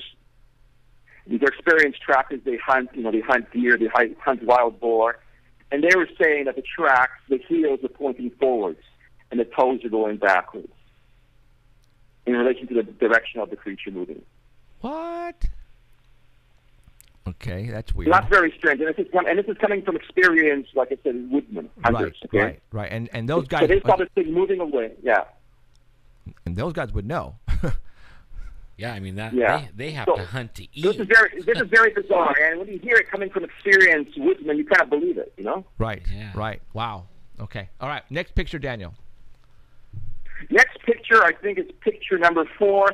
This is just a field scan shot from my game camera. Oh. Okay. Let me see. I'm going to say. Yeah, number 4. It's a Bushnell camera. It's a field scan shot, and I think the time is like 5:15 p.m. 5:15. Okay, hold on. There's a couple of them here. For some reason, they did not come in order like I thought they would be. So, okay. Describe the actual picture for me. It's basically just a photo of the lakeshore. Once again, an area where there's been activity historically near the campsite. It's basically just a jungle, a little beach with lots of logs on it. And what I usually do now is to get a better view of the area, I use what they call the field scan mode. Okay, so I can cover a larger periphery, so I'll be shooting off photos, every 5 minutes of the area in case someone just walk by that's out of range for the sensors. Okay. Okay. Well, I got one up. Okay. What other picture you want? You want to talk about this photograph or? Is that the field scan one? I'm trying to locate that. 5:15. Okay, here it is. Found it. Yeah. Okay. Yeah, it's 5:15 at the bottom there. So once again, this is a field scan shot from an area where there's been noted activity historically when I talked to the local fishermen and so on. So I set up cameras there, and also in 2011 we found tracks in that area. Apparently something that walked out of the creek and left kind of a wet footprint on the sand, on the gravel there.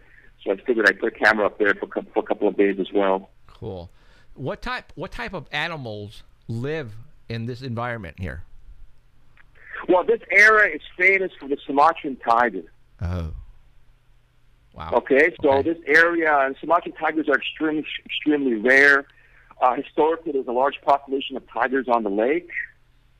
But over the years, there's less and less. And even when I was there the first time, 2011, 2012, we found a lot of tiger pug marks, on the various beaches in the jungle. This time around, we didn't really find any tiger tracks, so maybe they moved further into the jungle. But tigers are the apex predator in that area. There's also several tapirs. Okay, there's tapirs there, and there's also several forms of monkeys. Siamang gibbons being the most famous one. Wow. As well as various languages as well. Sure. So there's actually a lot of wildlife in this area, and especially the gibbons. You can hear them all day, basically, doing their stuff in their trees. So it's quite beautiful to hear that. Cool deal.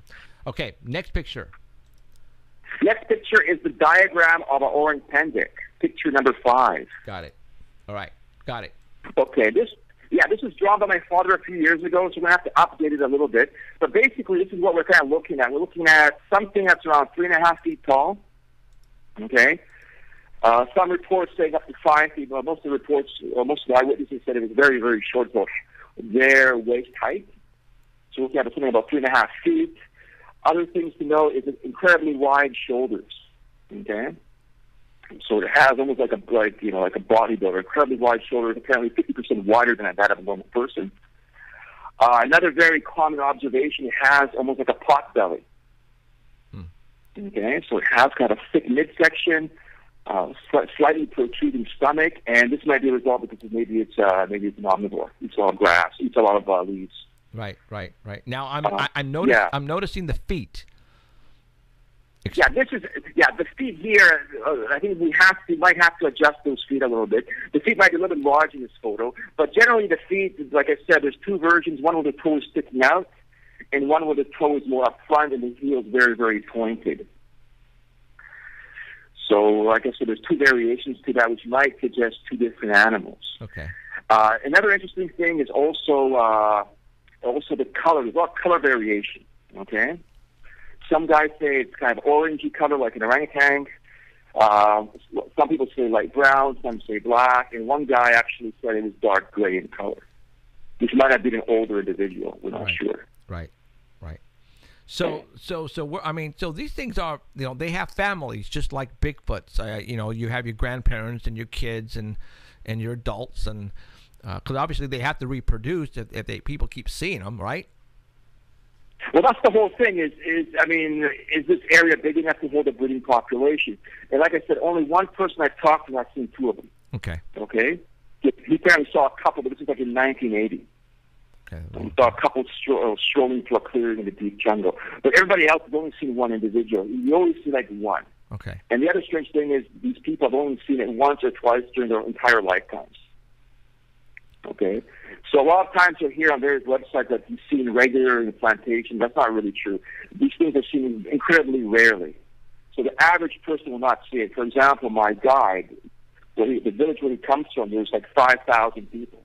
Most of them work on plantations in the jungle. From those 5,000 people, only like 3 have actually seen it. Wow. Have to be at the right place at the right time. Exactly, right. So, like I said, the tracks are found more commonly, but actual sightings are incredibly rare. The one guy living on the lake for 40 years, he saw him twice. He saw him in 1987, and then he saw him in 1994, and he actually moved to the lake in 1974. So basically, he was there trapping, hunting for 13 years before he actually saw one. Cool. So sightings are very, very rare. So you got to be incredibly lucky to see one. Yeah. Incredibly lucky. Very lucky. So, okay, next picture. Next picture is a photo of the campsite, picture 6. Got it. Yeah, so what I do, this was mentioned on the previous show. Some guy mentioned it's a smart idea to do expeditions with small groups. Okay? And that's what I've been doing. I've been just basically me, porter, and one guy, maybe an additional porter that's a deep jungle trek. So we want to keep the expeditions really, really small, which means less gear to carry with you and more time trekking in the jungle. So that was our camp by the lake shore. Who finances these expeditions? I'm doing this myself right now. I'm financing everything myself. And one of the great things about Indonesia is you can do these extremely on a tight budget. Right. Okay, if you go to, for example, I've been up into the Himalayas, I've been to India, not that cheap to do an expedition. Here, I can do an expedition for under $60 a day. Wow, that's good. Wow. And how many days do you go out for? Well, this one was actually 14 days. The prior one was 12. And then there was one 10 days, and then the very first one was 5 days because we ran out of food. Right. The porters and guides are kind of hungry, and they ate everything, so we had to leave a little bit earlier. But yeah, like I said, that's one of the reasons I'm fascinated with this Sumatra, because it's feasible. You can do it, unlike say the Himalayas or China, which is very difficult to do. So the money's $60 per day. That covers your food and your guide, then. Yeah, guide and porter. Like I said, I have a new guide now. We're using a different guide last few expeditions, but this guy is a professional guide, but he's very. He charges an excellent rate, and he was able to get a discount for the park fee. The part in they triple the park fee per person. Oh. I was able to get a discount, and so once again, this is something you can do on a shoestring budget. Right now. And also, the thing is, I don't eat a lot of food. So also, food's very cheap. I just basically have noodles in the morning, and then one bag of noodles in the evening, and that's it. Wow. How? So I was gonna say, how skinny are you, dude? I'm not skinny. I was coming a few pounds heavier, I was coming, so I lost about 7 pounds on this trek, in 12 days. So yeah, it wasn't that extreme, but yeah, it's always good to come in, a few pounds extra, right. So in case there's an emergency. So you pile up the pounds before you go on an expedition, right? Not really. I don't pile up, but you never know. I mean, if you're in a life and death situation, it's always good to have extra bit of flab around you, Now, do these are they something to be afraid of? Like, are they mean or an attack and everything, or are they really elusive, like run away from you if they know you're? Well, I talked.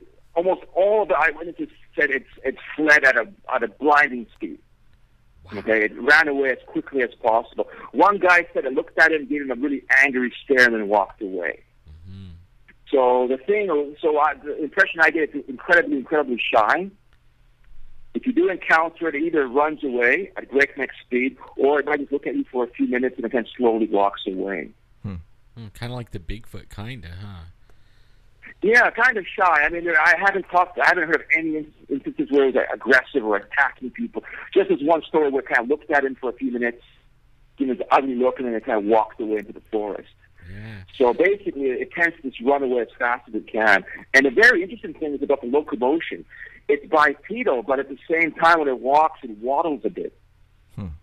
Okay, like it's not 100% sure it's when it's walking on 2 feet.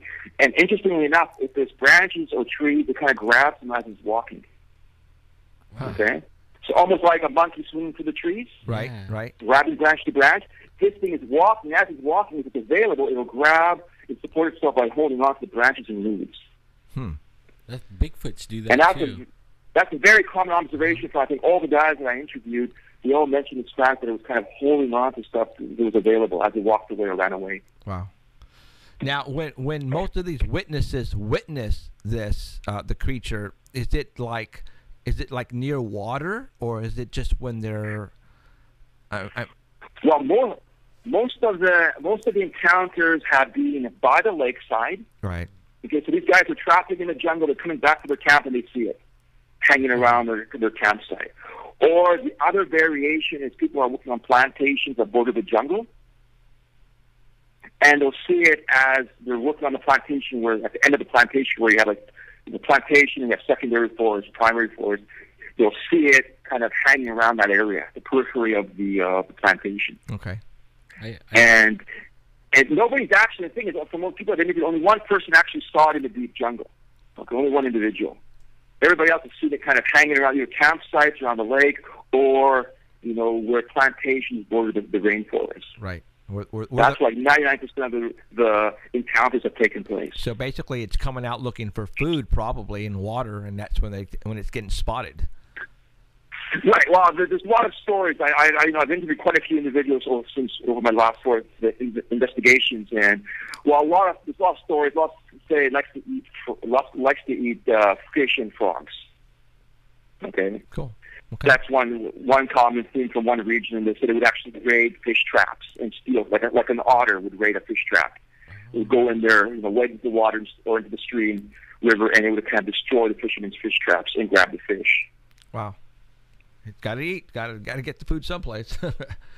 Right on. Okay. Yeah, exactly. So it probably does eat a lot of vegetation. At the same time, it also will take in, fish and frogs as well. Right. Okay. What next picture, Daniel? Yeah, 7A. If you have that one. Okay, and that one. Describe that one to me. Yeah, that's my new guy. His name is Indakmo.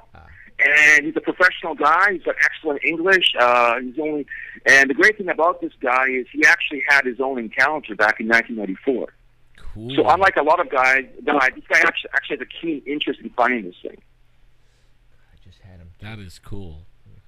Okay. So this guy, I hired him. He's excellent. And like I said, he saw something in 1994. I can talk about his experience. At that time, he was a plantation worker, working under the volcano near his village. And at the end of the plantation where the jungle starts, about 20 meters away, he saw something that looked like a tea-colored gorilla. Those are his exact words, kind of orangey-colored thing with a gorilla face, stared at him for about 20, 30 seconds, and then walked away into the forest. Wow, very cool. I mean, yeah. So this guy, he's actually interested in finding this thing. And some guys, some individuals, they're not really that keen. They just want to get the trek over with. This guy's actually really interested in finding this. So we were actually very active in the jungle. In this photo, what we're doing here is we're trekking up a stream. Okay. And one of the fastest ways to get deep into the jungle is just to follow the streams uphill. Okay. And so we basically just went up the stream for a couple of hours, set up some trail cams, and went back down again. Wow. So that's a picture from that trek. Got it. So, how often now? Obviously, you set up trail cams. How how long do you leave them in the forest or wherever you leave them? Well, that's the problem.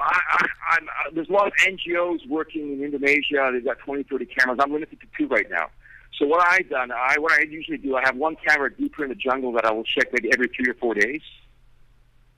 And then I'll have a camera closer, maybe like, say, 1 hour, which I will check on a daily basis. Okay.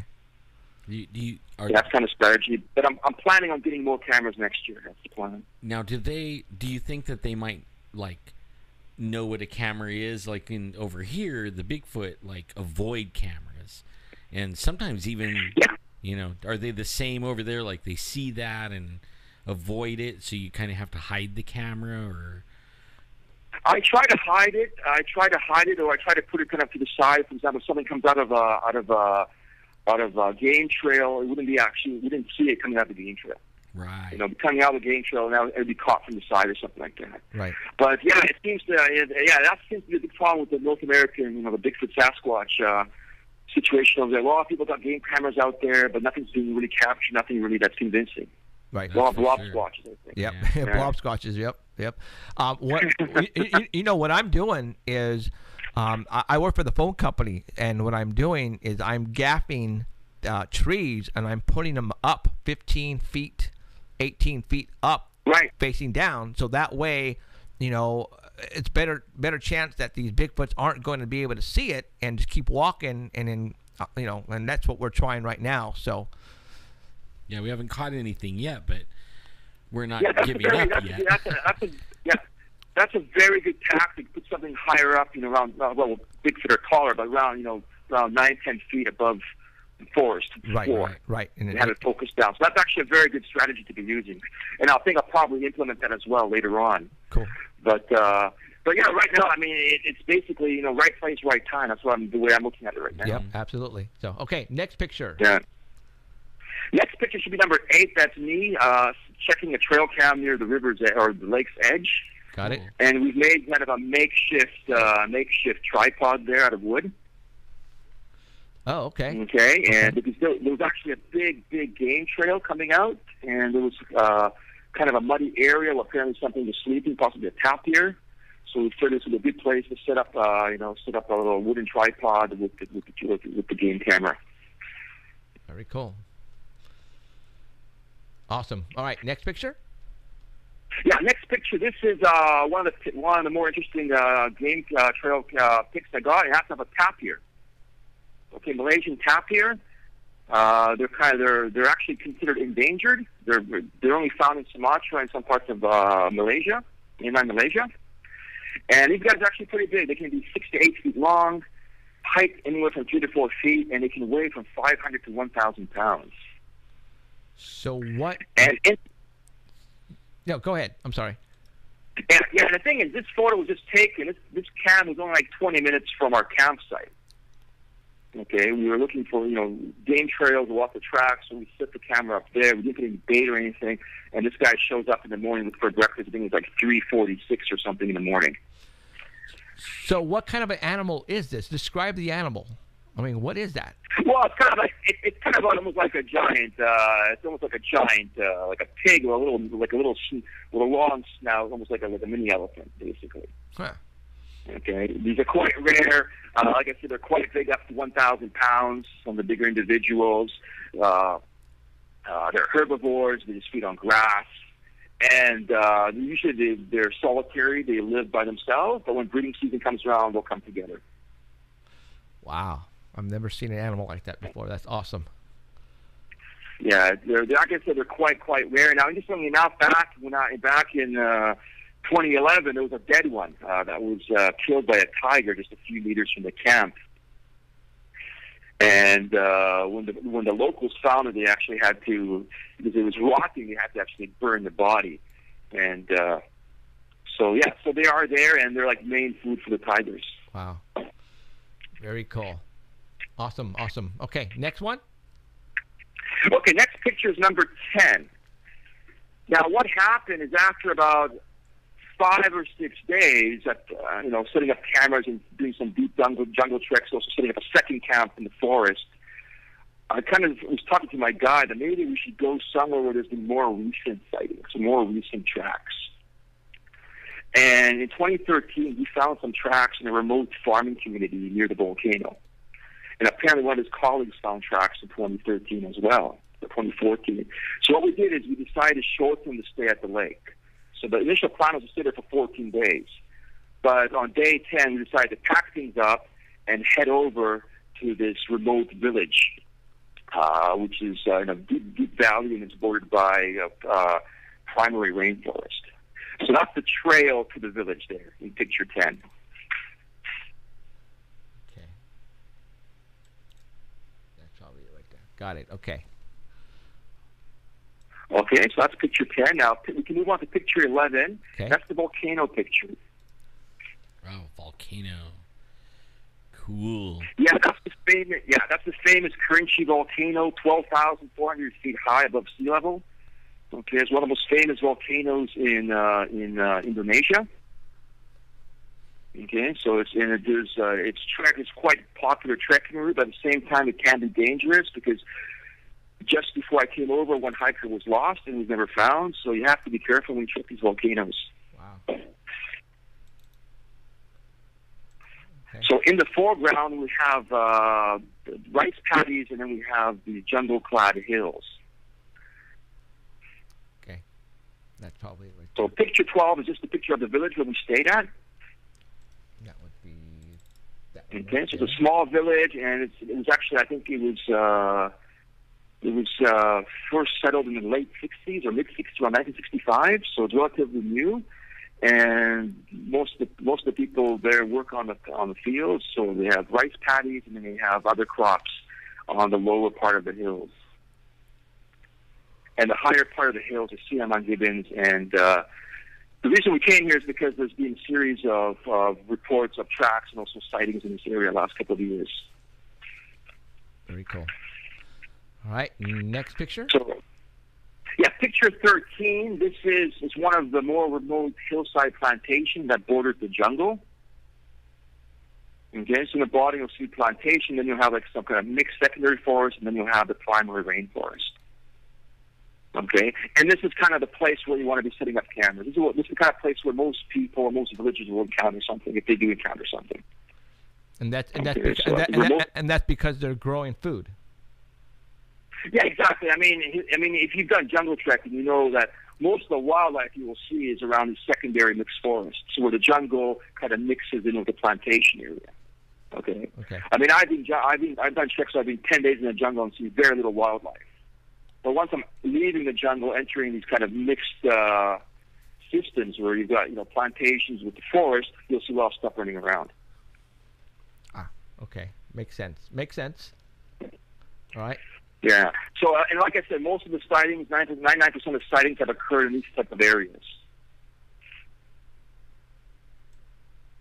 So obviously, just like us, in order to do this type of stuff, you need to spend money, and cameras aren't cheap. Yeah, that's why I'm limited to 2 right now, and there's actually a distributor that I know, so I'm trying to get more cams. So I know there's a lot of wildlife, wildlife agencies. They've got 20, 30 cameras, Right. And so I'm trying to probably double up, but I think it's a matter of luck. I always think back to Patterson and Gemlin, back in '67. Yeah. Right. These guys didn't have trail cameras. They were just going back and forth to a place where there's been consistent reports, consistent tracks, and they got lucky. Yeah. So I think the key to being successful is you have to go to an area where there's been some kind of history, plus also some recent reports. And you're absolutely right. You know what you might try. I don't know if there's like cell signal there. Out where you're at. That's money right there, though. Yeah, but I mean, you set up a solar panel and a camera that's an IP camera. And, right. And it'll record on a DVR, but also or on a little disc. But you could also access it with your phone, and that way you can, instead of going all the way out and checking it. Well, now the question is there cell service out there? No, huh? Well, yeah, I think I mean, even in these remote areas, everybody's got a cell phone these days. There's always a head villager, and so it seems that everybody's got a cell phone. So there is actually pretty decent coverage here. Huh. Even though these distances are pretty big, they're not like vast like we had in Canada or the Pacific Northwest or in the States. Right. So there is pretty decent coverage here. But going back to that strategy, definitely you have to focus on areas where there's been, some recent activity. Yeah, you don't want. And that's what I've kind of learned from the expeditions I've done is you got to go somewhere where there's been the last couple of years and there's been a long history of reports in that region.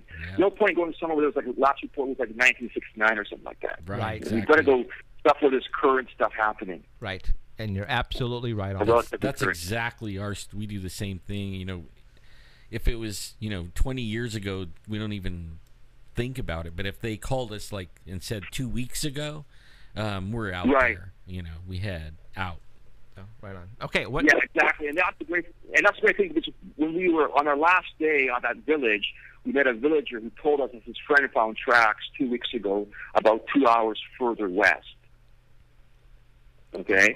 So this region, like I said, there's been no expedition there because I talked to the village, the chief, and there's nobody been there. I mean, for example, Lake has had visitors from various other cable TV shows have been there. Okay. But this area, nobody's been there. No, it's been untouched. Nobody's been there with trail cams until I came there. One of those areas where I'd like to investigate again. What cable TV shows have actually go out there?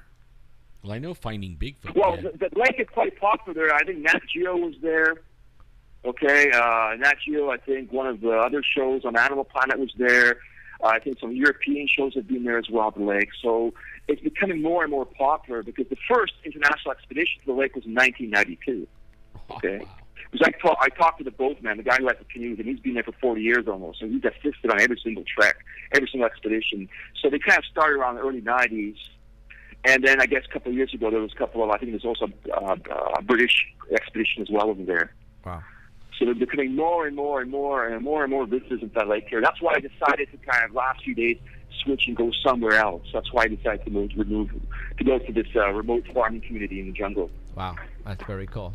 Yep. Okay, very cool. All right. Next picture. Now this is actually the after pic. Okay. You've got picture number 15 there.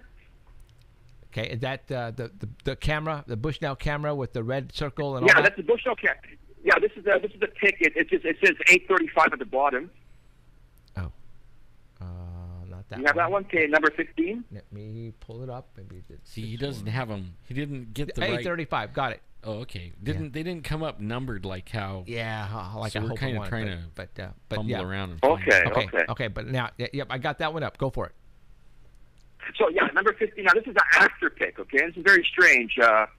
We went to the most remote plantation we could find that borders the jungle. Now in the foreground, what do you guys see in that picture? In the foreground there, you see a tree, right? Yeah. Right. Mm-hmm. And what's leaning against the tree? That little black piece of twig, or not a twig, but a branch. It's a stick, right? Yeah, it's a stick that's about 4.5, 5 feet tall. Right. Okay, long. So we've got a stick leaning at it. So when I left this at 5 p.m. the previous day, that stick was straight, and on top we had a banana. Okay. Oh. So when I saw it leaning against the tree, I assumed something had climbed up. Somebody had climbed up a monkey or maybe a squirrel had climbed up the stick and had fallen down and leaned against the tree, right? Mm-hmm. Okay. Now go to the next photo, number 16. Is that the one that the red circle and all that? Yeah, exactly. Now this is very strange because this is the previous photo was a field scan shot. Okay. Okay. Now the picture 16 was triggered at 7 p.m. the previous day. Okay. And the really bizarre thing about this picture is the stick is not there. Whoa. You understand what I'm saying? I mean, initially I was looking through my viewfinder, not very good, display on the viewfinder. So but I'm looking for the stick. So when I got back to Bangkok, went on my laptop, and I'm looking, and I can't find the stick there. Huh. Okay, so the stick, so that skinny triangle, that indicates the original position of the stick. That second line indicates the morning position where it was leaning against the tree, right? Okay. Right. But in that picture, the stick is not there. Huh. Now, the strange thing now is look at the base of the tree. What do you see down there? I see a very dark object. Exactly. That's the thing. We don't know what it is. And I showed it to all the locals. They were looking at it. It's just kind of black shadow, and the stick is missing. And this is actually triggered. So this is not a field scan shot. This is triggered automatically by something moving, and there seems to be some of the bushes, some of the leaves there seem to be in motion there. So there's a black, funny object at the very bottom of the tree. Of that tree. Right. Is it something possibly laying down? Yeah. Well, I thought what happened is something jumped on the tree and jumped on the stick and fell down with it, and is covering it. Huh. That's my explanation, but I just don't see the tree. I don't see the tree there. I don't see the grass. So I don't see the stick anywhere. Right. And if the thing had jumped, it probably jumped from the left-hand side. So we would probably caught it halfway. And the camera would probably caught something moving towards the stick. Oh, okay. Nowadays with the trail cam, you usually get something in the periphery first. Right. But so I have no idea what that is. Like I said, I'm puzzled by the fact that the stick is gone. Had the stick been there, I could dismiss that as maybe a plastic bag or some kind of trick of light or something like that. But the strange thing is the stick is not visible in that photo. And that was the only photo that was triggered all night. So quite interesting. Wow, very cool. Stuff like that tells you're getting close. Yeah, well, I guess that would be some kind of a blob squash, I guess. Yeah, absolutely. Or something like that, mini one. Yeah. Right. Because I have no idea what that is. I have no idea what that is. We didn't find any tracks, and it's just kind of a black shadow that attacked the stick, basically. Wow. We did a little bit of experimenting. We found something out recently with the game cameras. We were getting when we get the deer and the the little animals and everything, but no Bigfoot, but only we found like one of the guys when we were going to retrieve the SD cards, and change the batteries and everything. We noticed that he could walk through. He could walk through the field of the camera, and be past the camera before it actually took the picture. So it might have explained that, we weren't, the Bigfoot were getting through, we had a lot of pictures with nothing. We're thinking maybe the wind or something was setting it off, movement with branches or something.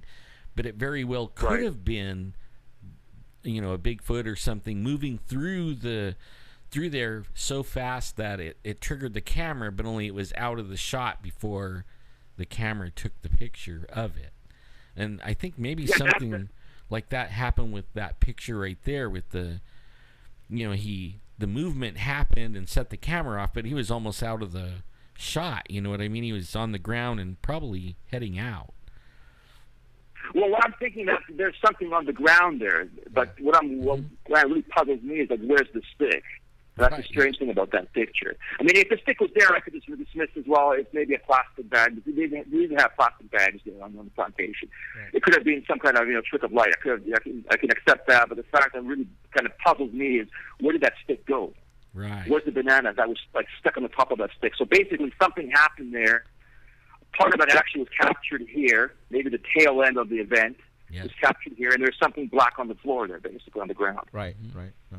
Very cool. All right. But very strange. I'm not going to say it's an Orang Pendek or anything like that, but just a strange photo. Yeah. Absolutely. So we get a lot of strange ones too, like with little lights. Have you gotten Have you gotten anything with lights in them? Any camera shots with lights? I've got stuff. I don't know if you heard about those rods a few years ago that were making news. Oh yeah. In zoology. Right. Yeah. Well, I got a couple of rod shots that were taken from the lake from 2012. But I think that's what do you think those rods are? I think it just might be insects being eliminated. Okay. I'm not sure. I'm not an expert. I know a lot of people saying it's insects. Some people are saying these are kind of some aerial unknown creatures. I don't know. But I do have one or two, actually one kind of an interesting rod pick from 2012. Okay. Yeah. Our forensic guy who works for us says that's exactly what they are, insects. Yeah, they just move so fast. Yeah. You know. Yeah. So. But he can't explain the little lights. You know, like right. fairy lights right. or like whatever orbs you want to call right? them. You Orbs, know? yeah, right, exactly. So. Right. So. All right. Yeah, but there's been a long history of orbs in Bigfoot as well. So maybe they go together somehow. Yeah. Interconnected in some way. Yeah, absolutely right. So, all right, what other photograph there we got? I think that's the last pick that I sent you guys. Okay, sounds good. Yep, I think you're right. I think we went through all of them. So what is next on your agenda? I mean, when are you going out? No, this is the tricky thing. Is, like I said, I want to focus on the recent stuff. I don't want to focus on great stories from the 50s and 60s. Now, I've got a little break right now. I've just finished teaching, so I've got some free time right now. Apparently, there's been some reports from some environmental NGOs in the Three Borders region. Okay, and you guys familiar with rock apes? Yeah, I heard of them. Yeah, the rock apes were from the Vietnam War era, okay, where GIs were being attacked by these kind of chimp-sized creatures walking on 2 feet, throwing rocks at them. Yeah, those guys were the aggressive. They were aggressive ones. And they're called rock apes. At least that's the English version. Now, the history behind it is that they're supposed to be inhabiting a region in Southeast Asia called the Three Borders region. Okay, you've got Cambodia, you've got Vietnam, you've got Laos. Right. So where these three countries meet, there's a big big jungle area. Wow. And there's been some reports of tracks being found last year, so recently. Wow. God, aren't you afraid to go out there in these different, jungles, and you got military, the way, Well, I think that area, from what the research I've been doing, I haven't actually been down there. I've been everywhere in Asia, but I haven't been down that area. And I was going to wait until there's a recent reports before I go down there. And from what I've seen, it seems to be getting very, very popular. It's on the backpacking tour of Asia, these parks. Oh, okay. Oh, wow. Okay.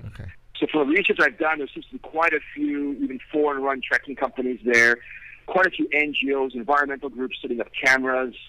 So it's like, okay, it's not that wild or that, right, undisturbed as it should be, as you would think it would be, Right. Because there's, like I said, there's a lot of expats, a lot of Americans, Europeans, backpacking, living in Southeast Asia.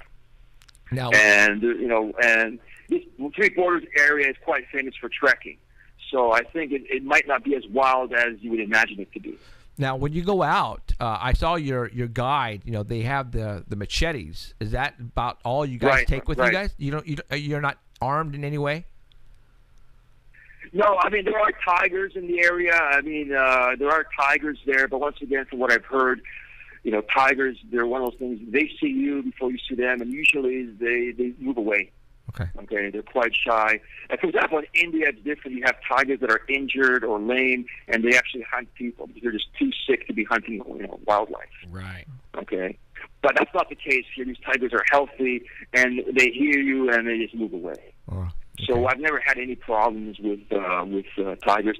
The only other risk might be a tapir running over your camp at night. Okay, that was one of the concerns of my guide when we were camping in the deep jungle. There is that a tapir might just run through the game trail, run across his tent at night, like an elephant. Right. Okay. But otherwise, yeah, it's pretty safe. Safety's first. You got to think logically. You want to be moving at you got to be moving through the jungle at a nice pace. Right. Not too fast, not too slow. And also, there's also teamwork involved. You got to communicate with your guides and your porter. Yeah. And my last trek in 2013, I had some safety issues with the guide. That's why I dropped him. Okay. Wow. Yeah. Because we were 12 days in some very remote areas, and one guy was 10 minutes ahead of me. I was in the middle, and the other guy was like 10 minutes behind me. Kind of thing. So that's not good. So you want to be, that's what I told him. That's not how you trek. It's teamwork. You got to be, something happens, it's going to happen. I need somebody there, or you need somebody there. Right. Not 5-10 minutes later. Right. Especially if they're trekking through the rainy season, you know. So you have to be a little bit careful. But like I said, it comes down all the time just to common sense. Yeah, absolutely. So, I mean, yeah, safety is you're right. Safety is the primary concern. I mean, if you guys are 10 minutes from each other, I mean, one of you can disappear, and that's it. Yeah. I mean, that was my concern. I mean, there was one instance where we were kind of trekking along this, or climbing along this kind of mud wall to drop into the jungle, right? Right. And I was hanging on to a branch, and for some reason, everybody stopped.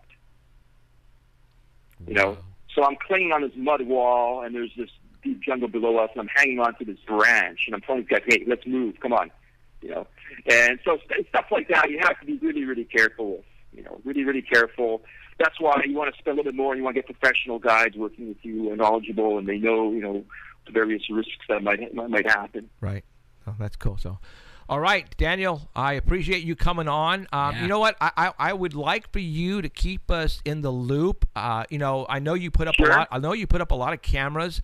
You know, if one of these days you get a picture of a tiger or something like that I think our fans would love to see. You know, because you know these photographs from the remote areas of places where nobody goes to, and you get a weird animal, and I don't care what it is. I would love to show it to my fans.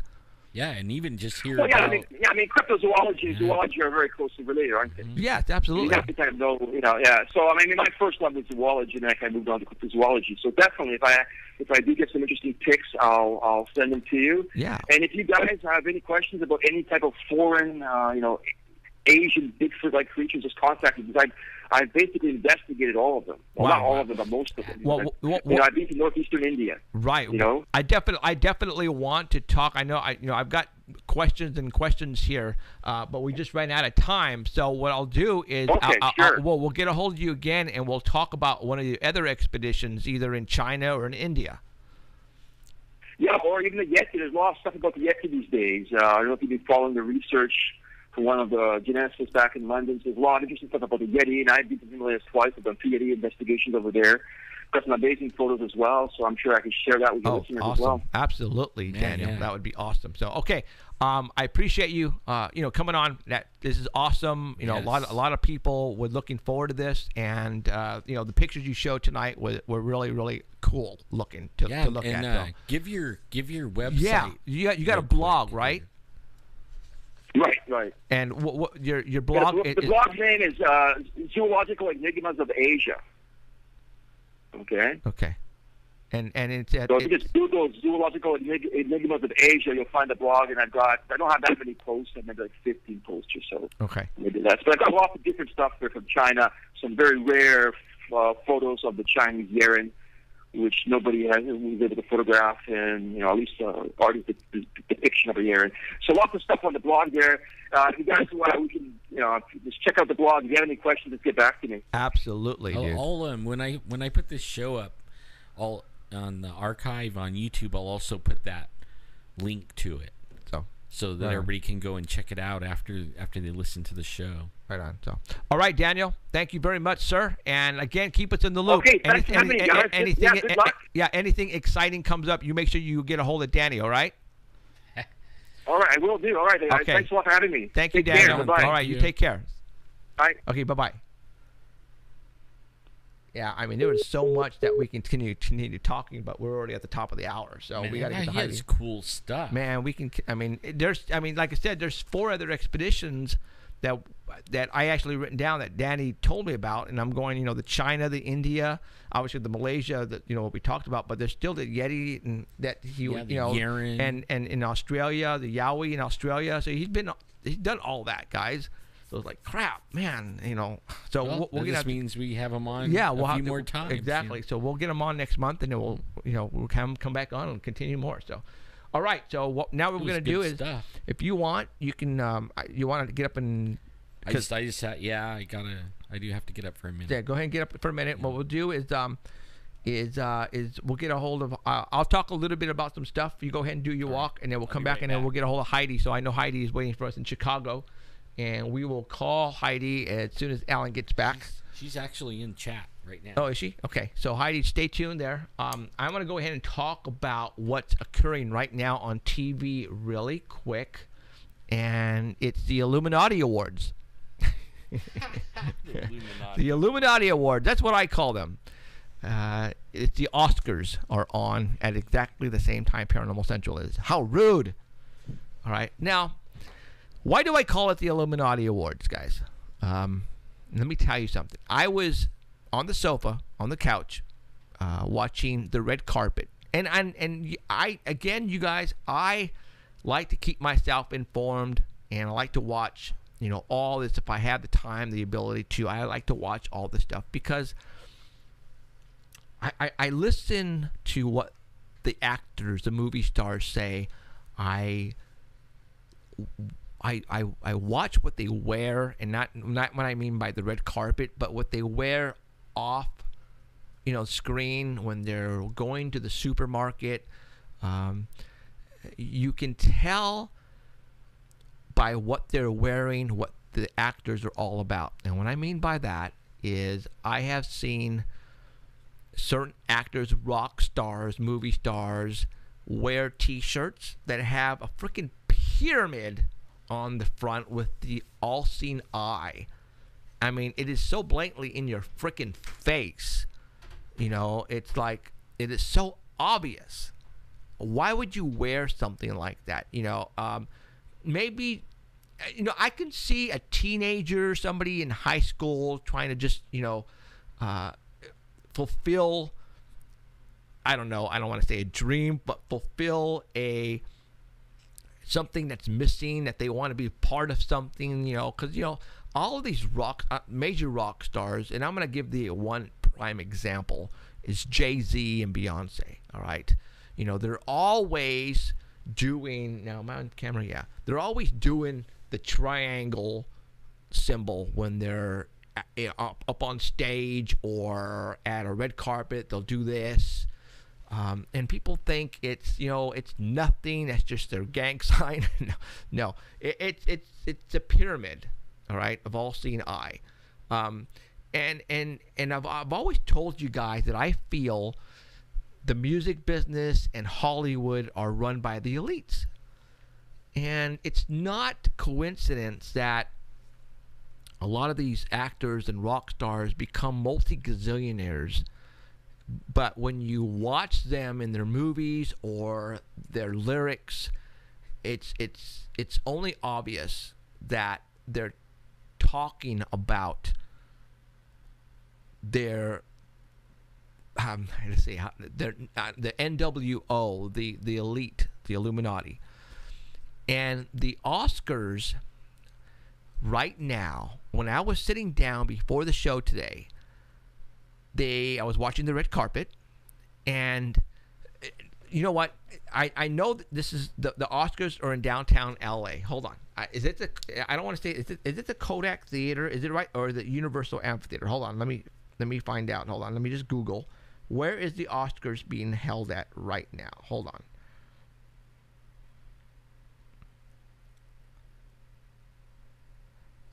And I can't see the chat right now, or else I would.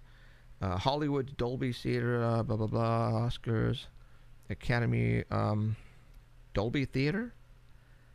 Is that where it's... okay, well, and I should have had this Oscars held... hold on here. Dolby Theater, and I think... Oh, it is a Dolby Theater, and that's right there on Hollywood Boulevard, I believe. I mean, yes, it's on Hollywood... Hollywood Boulevard, 6801. It's Dolby Theater. Okay, so they shut down Hollywood Boulevard for this. Now, in the Bible, in a lot of the Illuminati symbolisms, I have showed you symbols. And today, when I was sitting on the couch, as they went out to commercial and came back in from commercial, they zero in on this one area near the Dolby Theater on Hollywood Boulevard. And I'm going to show you what that picture is right now on the screen. Hold on. Let me find it. Where is it? that.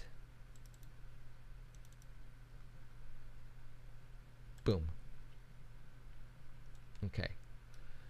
This is right near the Hollywood Boulevard Dolby Theater. Okay. I saw this, and then they went right to the red carpet where all the movie stars were coming in. All right. Okay, do you guys see this right here? Okay, the Anunnaki aliens are...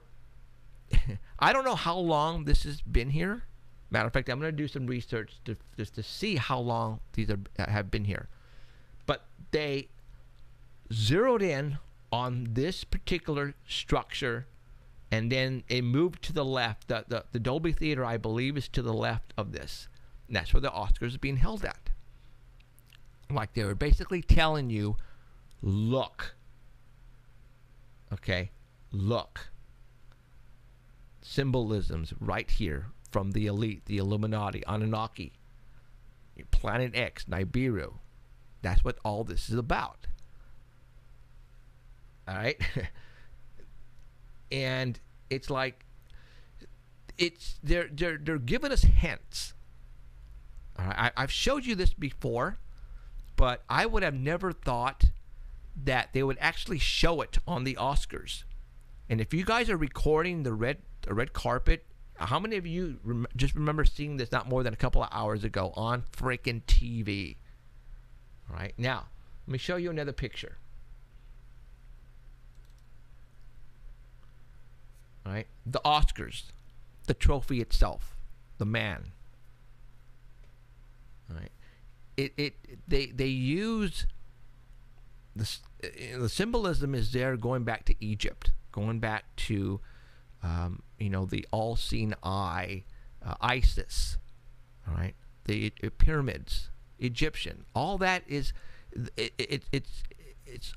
it's all together, man. It's the elite. It's like the bloodline.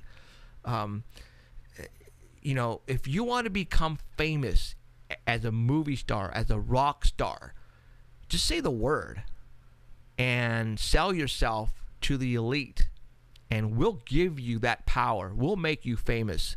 But in return, in your songs and in the movies, you have to promote us, the elite, the people who run this country.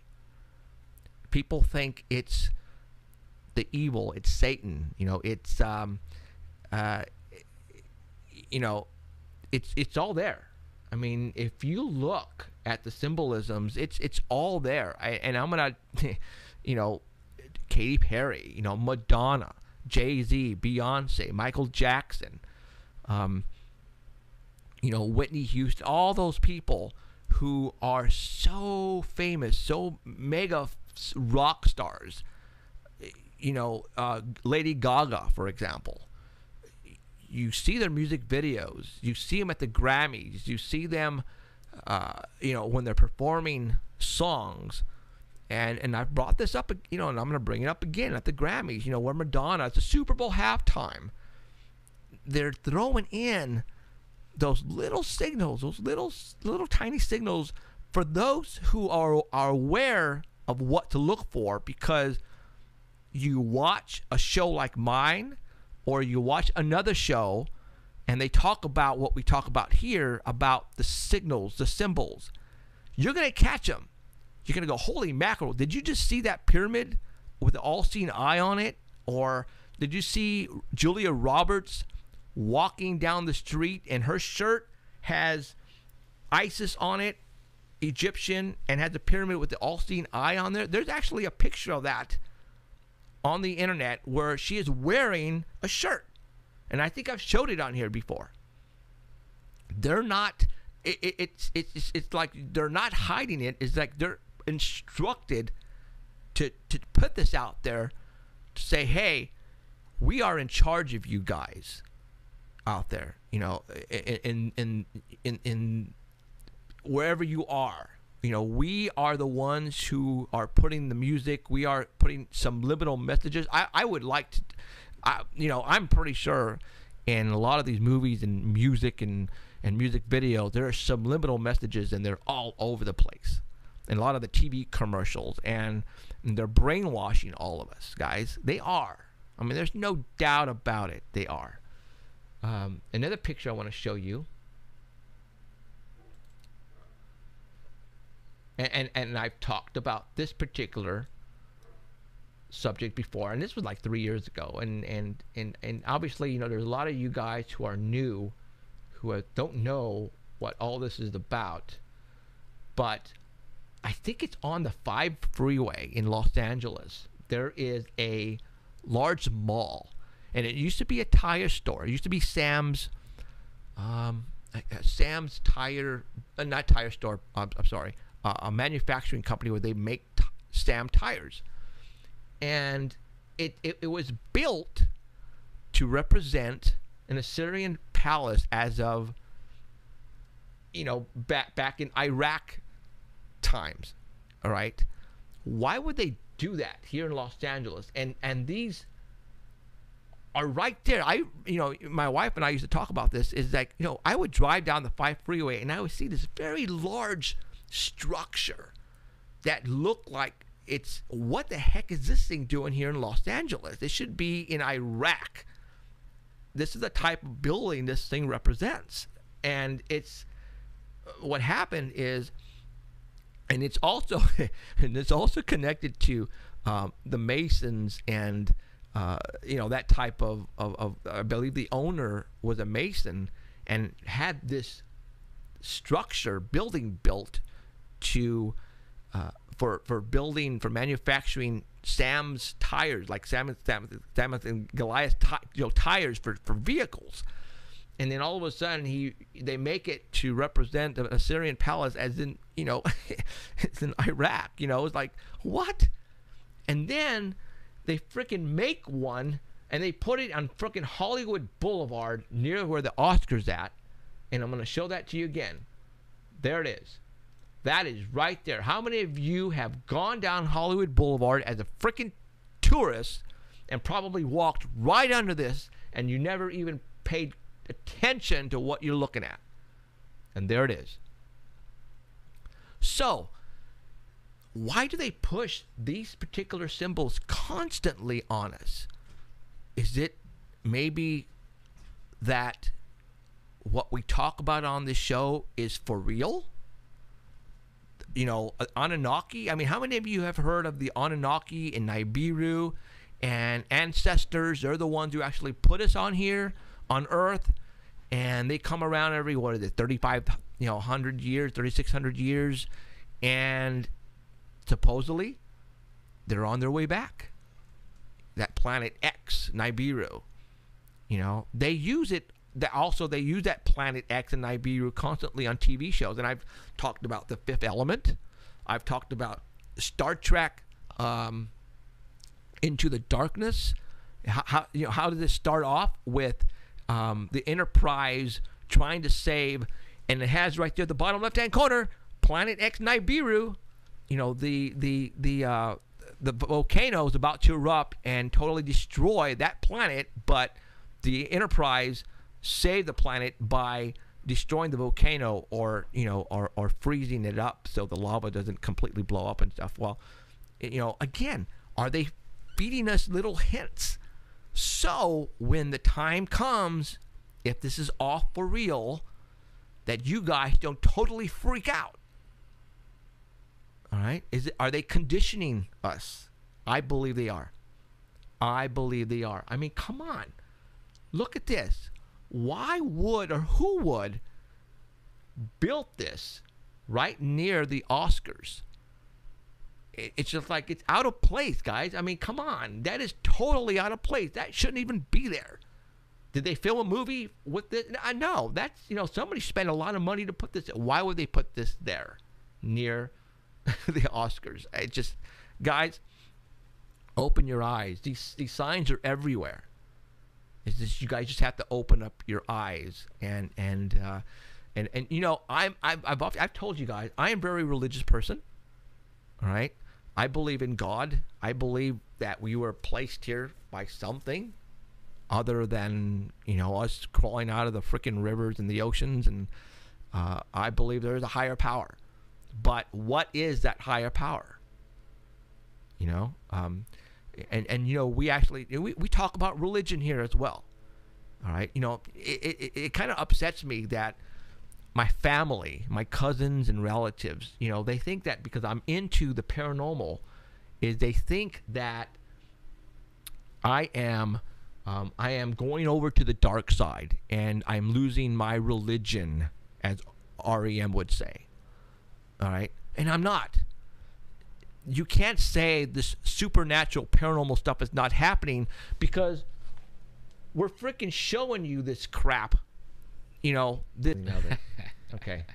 All right, hold on. Yeah, you talk about the horned guy, you know, that's what happens. Yeah. All right, we should be back on live stream right now. We had perfect streaming here, guys. That should have not happened. I guess they had sound, but I couldn't tell. Really? Yeah. Okay, well, the video completely froze up. What was I talking about, you guys? And I swear to God, if you gave me a Bible right now, I did not do this. All I was talking about what I was talking about. All right? And then all of a sudden, the freaking live stream freezes up. All right? I swear to you.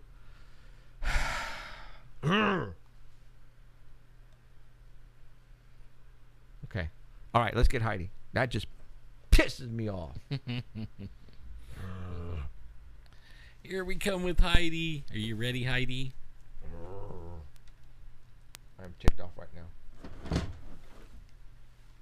now. She said she thinks so. Yeah, you know,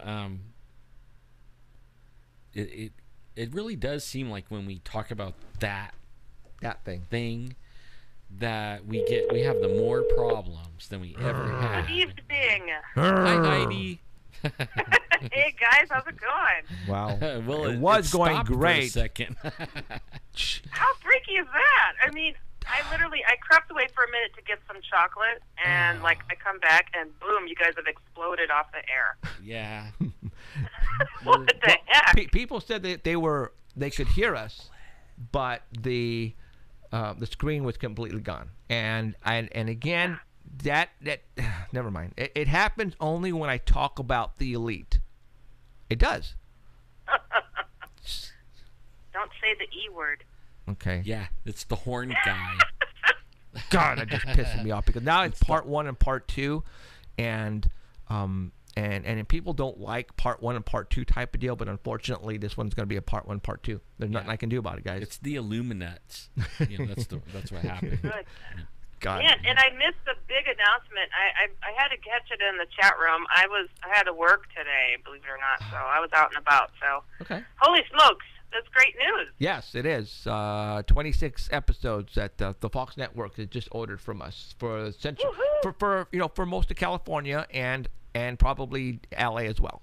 And I got a feeling that it's going to travel eastward, and so yeah. Things are going to start happening, I believe now. Yay! Yay! Everybody is raise right. your coffee mugs. Yes. with the alcohol in them. Yeah, some of the Baileys. Mm-hmm. The harder stuff. So, all right, Heidi, let's talk about what you got going here. You sent me some photographs, and for all those who are listening at artbell.com, you can go to artbell.com right now on the homepage. Look for Heidi photographs, and you'll see Heidi's name on there, and click on that, and we're going to talk about those photographs. Heidi, tell everybody who the heck you are and what you're doing and all that stuff. Oh, gosh. Man, you guys better prepare yourselves because I am whack-a-doodle. I'm just kidding. But I like to say I'm someone who has been there, seen that, experienced it, freaked out, found some answers, wrote about it, got over it, and now I'm hoping to help others do the same thing and understand this crazy world of ours because there's a lot of crazy things out there. And I want to invite everybody, if you would like some odd advice and to share your stories on everything from angels to aliens, please take your time and send your pictures, info, questions, stories over to oddadvicehh@gmail.com. Or you can also visit HeidiHollis.com, and you could send your stuff on through there, find me on Facebook, all that good stuff. So, yeah. And you know what, Jeff, I have to say, you were talking about the Oscars and how they look very much like the Egyptian statues that you see over there. You know, those statues, those Oscars, they're made here in Chicago, so I'm leaning towards that they might be a gang sign of some sort. Really? They're made in Chicago, huh? Yeah, they're made here in Chicago. They, like, highlight it every time, you know, it's about to go on air. It's like, and all of them have been buffed, dipped, and made in gold here in Chicago. It's like, why Chicago? What's so special about Chicago that they can't do that in L.A.? Because the police officers beat people up randomly. A lot of hate going on here. A lot of shooting. A lot of blood spillage. You know, you can take a lot of blood and spill it into the Oscars, and nobody would ever know it because there's lots to go around. What the hell did that have to do with that building? I don't know. Yeah, I'm just making this up. Wow. Okay.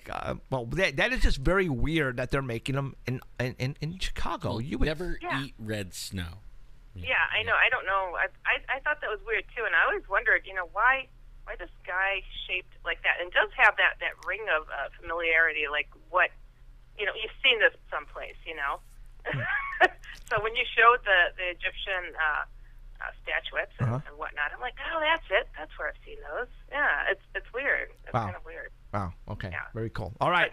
All right, Heidi, you sent me some pictures, and I have them, and we are going to look at them right now. Let's go with Heidi's picture number 1. Yeah.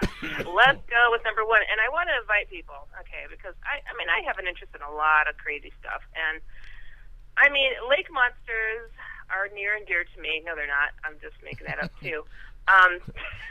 But I just think the whole topic is just a freaky thing. I don't know if this got posted up there, but I don't know if you guys know that there's a Wikipedia page for lake monsters around the world. I mean, these things appear everywhere. Right. I'm talking about Canada. Canada's got Reindeer Lake, Thetis Lake, Lake Manitoba, Lake Utopia. Lake Utopia. I'm sorry, that's in that's Canada as well. I mean, United States has them in like so many states. It's crazy. Cameroon has it. Lake Tahoe. A Republic of the of course a Republic of the Congo. I mean, if you go to that Wikipedia page, you will be just blown away. The list goes on and on. China, Turkey, Russia, Sweden, Norway, Italy. I mean, it's crazy. It's crazy. It's just not Loch Ness. What's that? It's just not the Loch Ness monster, man. It's not. Oh, yes, indeed. So the first picture that I sent you is probably the most famous of crazy lake monsters, the Loch Ness monster. And this thing is said to live in Loch Ness in the Scottish Highlands. And, you know, this is crazy. Okay, so I mean, I think everybody at some point that if you're into this stuff has heard of freaking Nessie. Right. Oh, yeah. Nessie is crazy. Oh, hold on. I think that picture you got is of Champ. That's Champ. Yeah. Okay. So what you want me? Champ. Number 1 is Nessie. See, when I get these pictures, I don't know why they come in backwards or something. Okay, that's Nessie. That I know for a fact is Nessie. Okay. No, that one right there, that's Champ. No, I don't know. Maybe you switched it. Right. I just switched it. So. Okay, cool. Okay. Yeah. It's like a delay. Nessie is probably the most popular. Right. But there was it was first brought to the attention of to the world in 1933, and this picture here is just like, I don't know, everybody seems to have seen this darn thing, but not the second one. I have not seen or heard anything about this mummified baby Nessie. I don't know if you see number 2 there. Yeah, I got it up right now. So when you look at number 2, this is crazy. Okay, so there's a picture of a guy there up in the corner, and it says, this gentleman in the photo is reportedly a physician who conducted an autopsy on this tiny little Nessie. Now, it's kind of gross. Now, is this Nessie from the Loch Ness? Is that where they got this? This is a baby Nessie reportedly taken from Loch Ness, yes.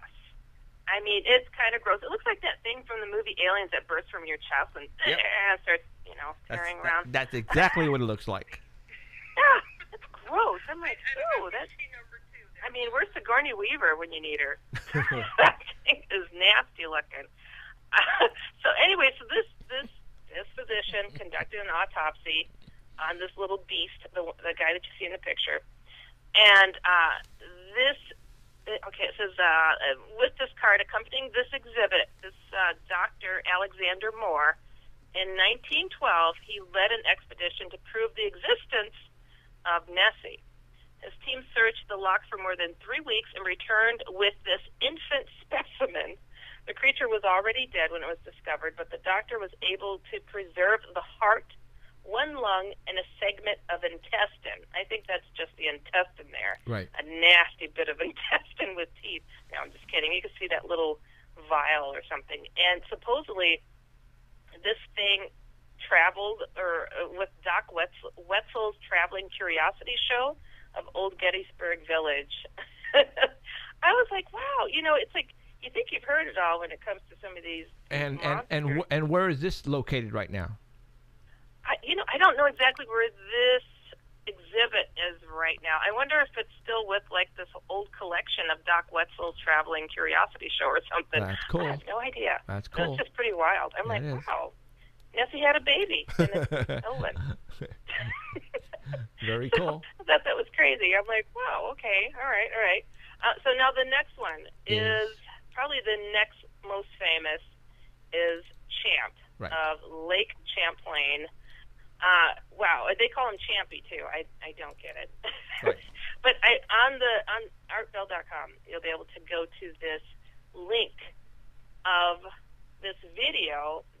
This is just crazy. I just couldn't believe this story. And I want to say that I remember seeing this video. It was probably about 10 years ago. And it was of this I think it was father and son fishermen that went out fishing. And this thing swam so close to their boat that they were able to get a video of it with its head close to the boat. And they were truly shaken. And on the video, there's a guy that's saying, yep, that this has not been altered, this video. I mean, something large and long is swimming alongside of this fisherman's boat. I mean, just crazy. And it was featured, I want to say it was ABC News. So do go to artbell.com and check out that YouTube video. Now, just to share a little bit about Champ. Right. My goodness, this is just crazy. But this is Lake Champlain is a freshwater lake, and it is partially situated across the U.S.-Canadian border and in the province of Quebec. And it's close to Vermont and the New York border. This thing, I guess there's been over 300 sightings of Champ. That's just cuckoo. I mean, that's amazing. I mean, I don't know, but I bet that's more than old Nessie. Oh, yeah. Yeah. I mean, honestly, 300? So, okay, the earliest report of Champ, a genuine sighting, was from 1819. A Captain Crumb, I think that was on the box of a cereal or something. Captain Crumb was aboard the Bulawaga Bay, some scow of a boat. And he says he saw a black monster that was about 187 feet long with a flat head that resembled a seahorse. According to the account, the monster reared its ugly head more than 15 feet out of the water. Wow. The creature was 200 yards in the distance and traveled with the utmost velocity while being chased by two large sturgeons. So apparently there's a natural predator for the lake monsters of the world, the sturgeons, which are ugly beasts of fish. Ugh, they are really ugly. We're chasing poor Champ. But with this captain's vision, Captain Crumb noticed that it had only 3 large teeth, large eyes, and the color of a peeled onion. Huh. And he says it had a white star on its forehead. I mean, that's just so weird. And let me see, it also said that Champ was pretty much quiet for the next 50 years until the reports of the monster started to resurface in newspapers around 1873. I mean, man, I guess that was pretty traumatic for Champ, and Champ needed a rest. I don't know. Yeah. The sturgeons are chasing it down. It's just funny. Has there been any recent sightings? You know what? Well, the video that I want to say that was like from 10 years ago. Okay. The link that I sent you. I mean, absolutely, just really amazing. And I mean, these fishermen were shaken. I mean, they're just like, it came along the side of the boat. We could see it was long. You guys have got to check it out. It's really, really a crazy, crazy looking thing. Now, my home state. I mean, I was born in California, but I was raised in Wisconsin, and I wanted to highlight the lake monsters of Wisconsin. Just because Wisconsin just doesn't get enough attention. Yeah, it's just the done. cheese. That's it. Cheese, right? Yeah, you could switch on over to the next. All right. The next looking creature. I just think this is hilarious. But I loved it. This is some kind of artist rendition. Okay. But the lake monster, I guess it's the most famous, is from Rock Lake, Wisconsin, and Rock Lake. I want to say, it was in 1869 that there were countless occasions, I guess for like 15 years, that an oversized serpent was spotted lurking around, hissing at boaters. Can you imagine that? Wow. I mean, just crazy. So, and they would oftentimes, this creature would grab the bait from fishermen and pull them a little distance and scare the crap out of them. This one fisherman named Hassam was once struck. He struck a spear into the monster, but he couldn't hold it. He said that it was as powerful as an ox. In 1882, they were calling this thing the Rock Lake Terror. And it was increasing in its size and temper. I mean, I guess this thing was getting ticked off. I mean, it had a spear lodged in it. I mean, you ever see a bull in a bullfight after it got a spear in it? And it would get a little ticked off. Right. So it really started rampaging. So I don't blame this Rock Lake Terror from doing that. So this is interesting, and with you guys being Bigfoot guys, I thought that you guys would find this fascinating. With these creatures that are, that look like a Plesiosaurus or whatever, I can't even pronounce it, but Plesiosaurus. Thank you. I think I believe that there are oceans underneath us and tunnels leading from lakes to lakes and all that kind of stuff, and that's why. Sometimes you'll see them, and then all of a sudden, for 20 years, they're gone MIA because they're somewhere inside of a mountain someplace that are hideaways, and I believe there are still creatures like that, and they're just hiding. And once in a while, they'll come out. Oh, I believe it. Now, this one element of them, I thought you guys would get a kick out of this because you're Bigfoot guys. Right. And what do the Bigfoot do? They will hold really still. Well, you'll overlook them and think that they're a tree, right? Right. The Bigfoot? Right. Mm-hmm.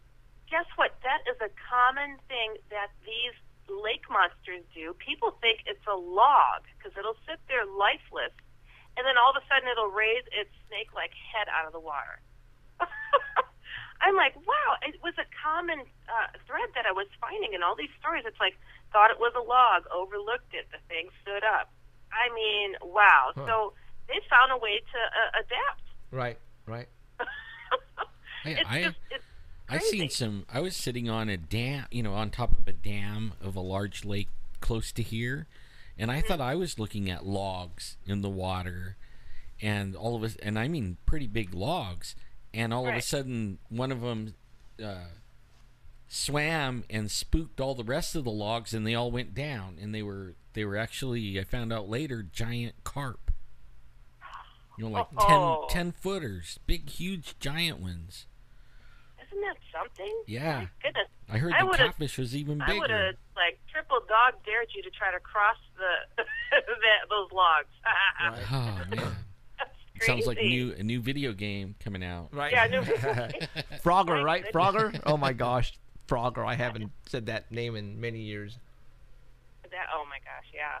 You know, it's funny too. Some of the stories that surround this Rock Lake in particular. Now, Rock Lake is known. If you flip to the next picture there, the Rock Lake pyramids that are at the bottom of the lake there. What? Some have said and have rumored that this creature that lives in the lake there are protecting the pyramids. And this is an artist's rendition from 1970. This is crazy. This is the first sketch of the Rock Lake Pyramid from 1970 in the issue of a magazine called Skin Diver, as presented. Oh, I'm sorry, issue of Skin Diver as presented in Ancient Man. I don't know if that's the name of the magazine too. Who knows? But I mean, what an interesting concept that perhaps this creature is, you know, is standing its ground. I'm like, whoa, that's something that I hadn't heard of before. I think it was part of the native lore in the area as well. I want to find this one little and you know we talked about a couple of weeks ago that you know, when Mickey was here, that it's kind of weird that at the bottom of lakes here in the central San Joaquin Valley, you know, we have Militant and Pine Flat. At the bottom of these lakes, there are actually towns that are buried under these lakes, and I wonder how, you know, what other lakes around the United States are actually man-made lakes to cover up something that's underneath in the lake, you know. Right. Oh, hey, I wouldn't. As they say, you know, nothing is new. Yeah. Right. You know, everything is. It's been lived upon before. I mean, we don't know what's taken place, layers and layers down. Right. I mean, it's. There's just so much going on. You know what's fascinating? Okay, in Wisconsin during the 1890s, serpents were seen in other lakes of southeastern Wisconsin lakes, which included Madison Chain of Lakes plus Kushakong, I don't know how to pronounce that, Elkhart, Pewaukee, Oconomowoc, Delavan, and Lake Geneva, all in the 1890s. All of these lake monsters being reported seen in them. Now, I have to share this one because this is just absolutely hilarious. I mean, you guys like humor just as much as I do. So, here we go. Lake Mendota's water serpent. This is in Madison, Wisconsin. Their water serpent was as big as any other, which was 40 to 50 feet long, but seemed to be cast in a different mold. In 1917, there was a report of a girl sunbathing dockside when suddenly she felt her foot being tickled. She turned to see the head of a huge snake, and its long tongue was flicking out to gently caress the sole of her foot. He was tasting In spite her. of her terror, she later described the creature as having a friendly and humorous look in its large, soft eyes. The serpent was promptly nicknamed Bozo, and was seen several times near Lake Mendota's university campus, most often late at night during wild frat parties. Well, probably a little booze was involved in that then. But, right. I mean, how funny. And, you know, what's interesting to me, except for some of these more horrific stories with over the Rock Lake creature, I mean, for the most part, these things haven't hurt anybody. But then I came across this story. Hold on, this one is... Well, you know what? If they don't know, I mean, if people go missing a lot and, you know, they go fishing and all of a sudden they don't come back, you know, what not to say that these things are thrashing the boats and eating these people. I mean, you don't know. A reptilian, it uses its tongue to taste like that, like and to sense heat. So it was like tasting that girl with with the tip of its tongue. That's what it was doing. I don't think it was smiling. I think it was pleased at her flavoring. Yeah, it was probably like, you know. That's crazy. But it's funny though. Still, this same lake monster in Rock Lake. Okay, this is just little cray cray. So Rock Lake, a hideous reptile likes to sport. This is the report. Likes to sport around its waters and gulps down everything that it finds in them. In Indians who fled hither for security against the soldiers were overtaken by this creature, lashed to death, as if, you know, how an alligator might slam you against the rocks, and ate them all. Whoa. Oh, Wow. I was like, what? That is crazy. That is crazy. I mean, this is a mean lake monster, everybody. Nobody go to Rock Lake alone. That's all I'm going to say. Wow. That is just crazy. Now, I'm from Wisconsin, and, you know, I run into such interesting people, though I live in Chicago now. But I actually met somebody whose sister was met with a lake monster. That's right. Dundee, Wisconsin, Campbellsport. It's like right together, Dundee, Wisconsin, and Campbellsport, Wisconsin, on Long Lake. And this person that I had bumped into was telling me how their sister was being pulled behind a boat, and she was skiing, water skiing. And she started freaking out, screaming, pull me in, and they're like starting to slow down. She's like, no, keep going, but pull me in. And they said she just could not be calm. She said the whole time she was being pulled, this giant snake-like thing was swimming behind her as if trying to catch up with her.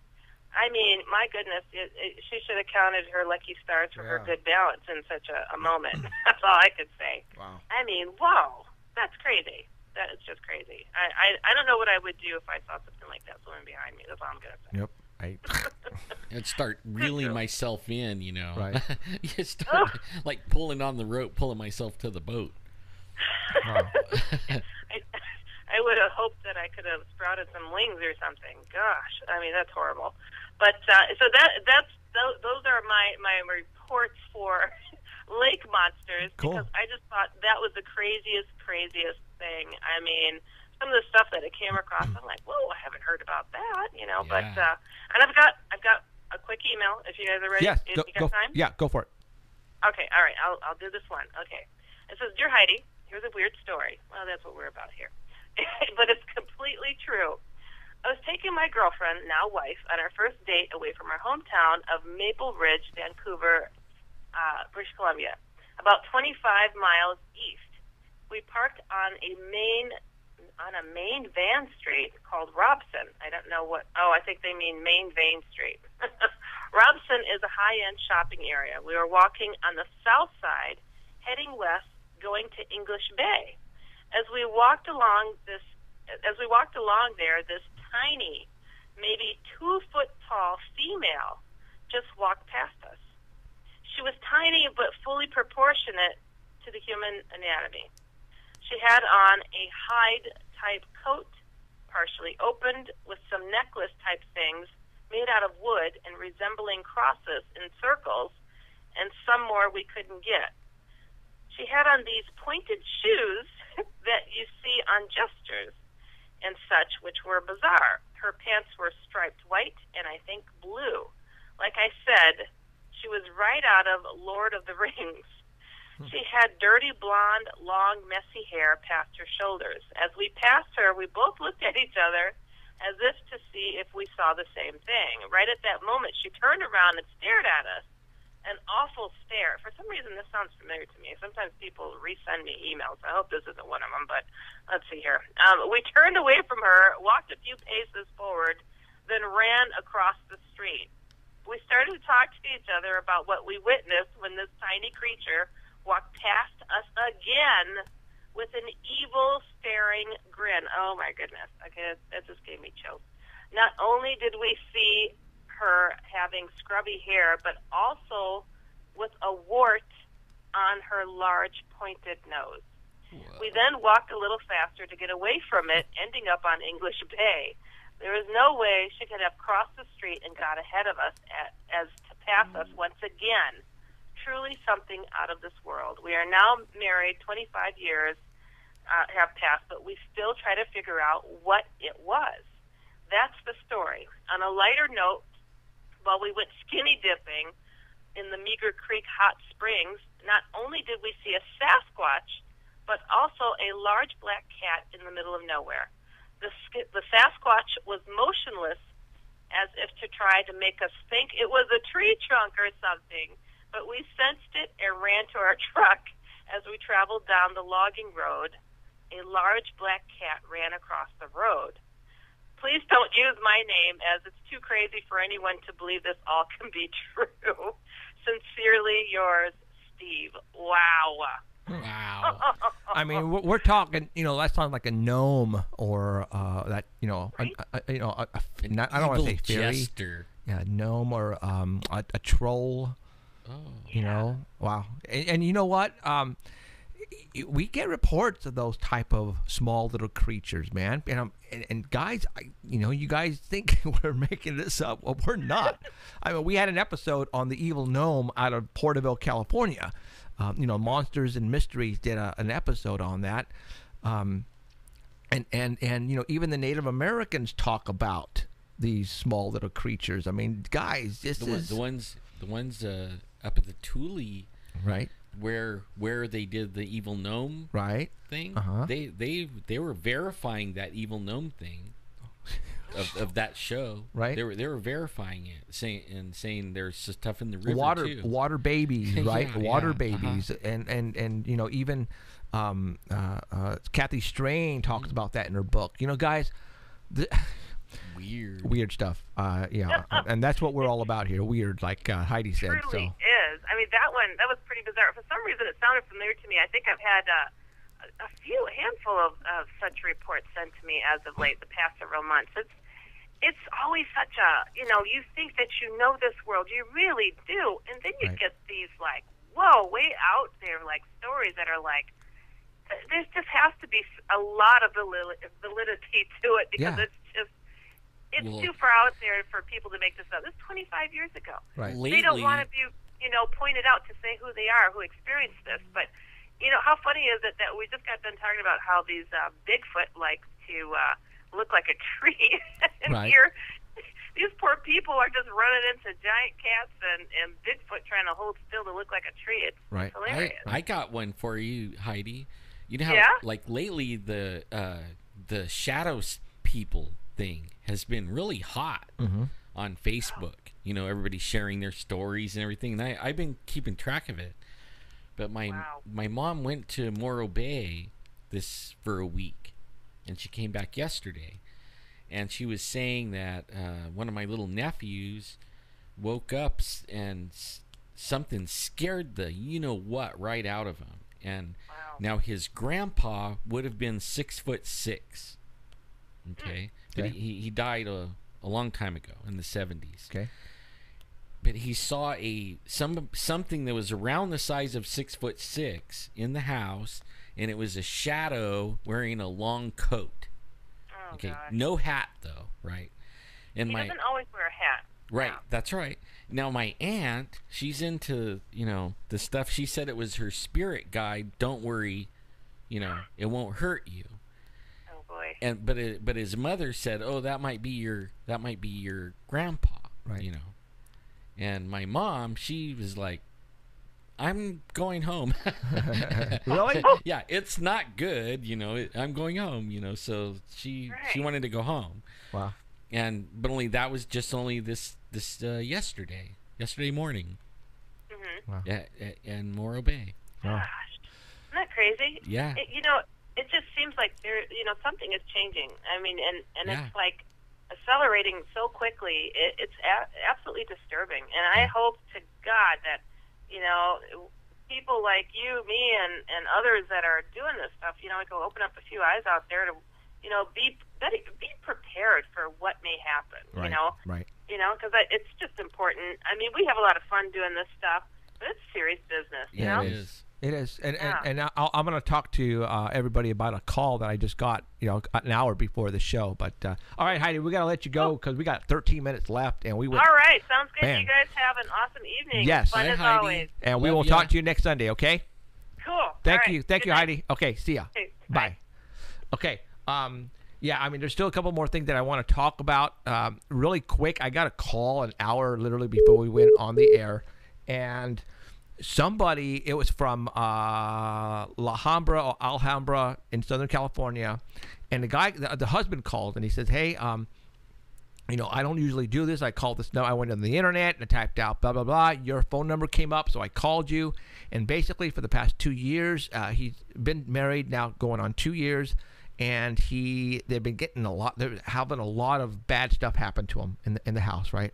And he goes, "What can I do? What can I do?" And I told him what to do, and he and I said, you know, as far as saying, you know, the word Jesus Christ and all that, and then I said, well, you know, how long have you been married? He says 2 years. And how long have this been happening? 2 years. And I said, and I said, maybe your wife has something to do with it. And I said, has your wife messed with the Ouija board or anything with black magic or evil or anything like that? And he goes, well, you know, when she was young, she did mess with the Ouija board, and that's as far as he got to it. And I said, and I told him, well, in order to get rid of whatever's evil there, you know, you have to be the owner. They were renting, and I told him how to do it.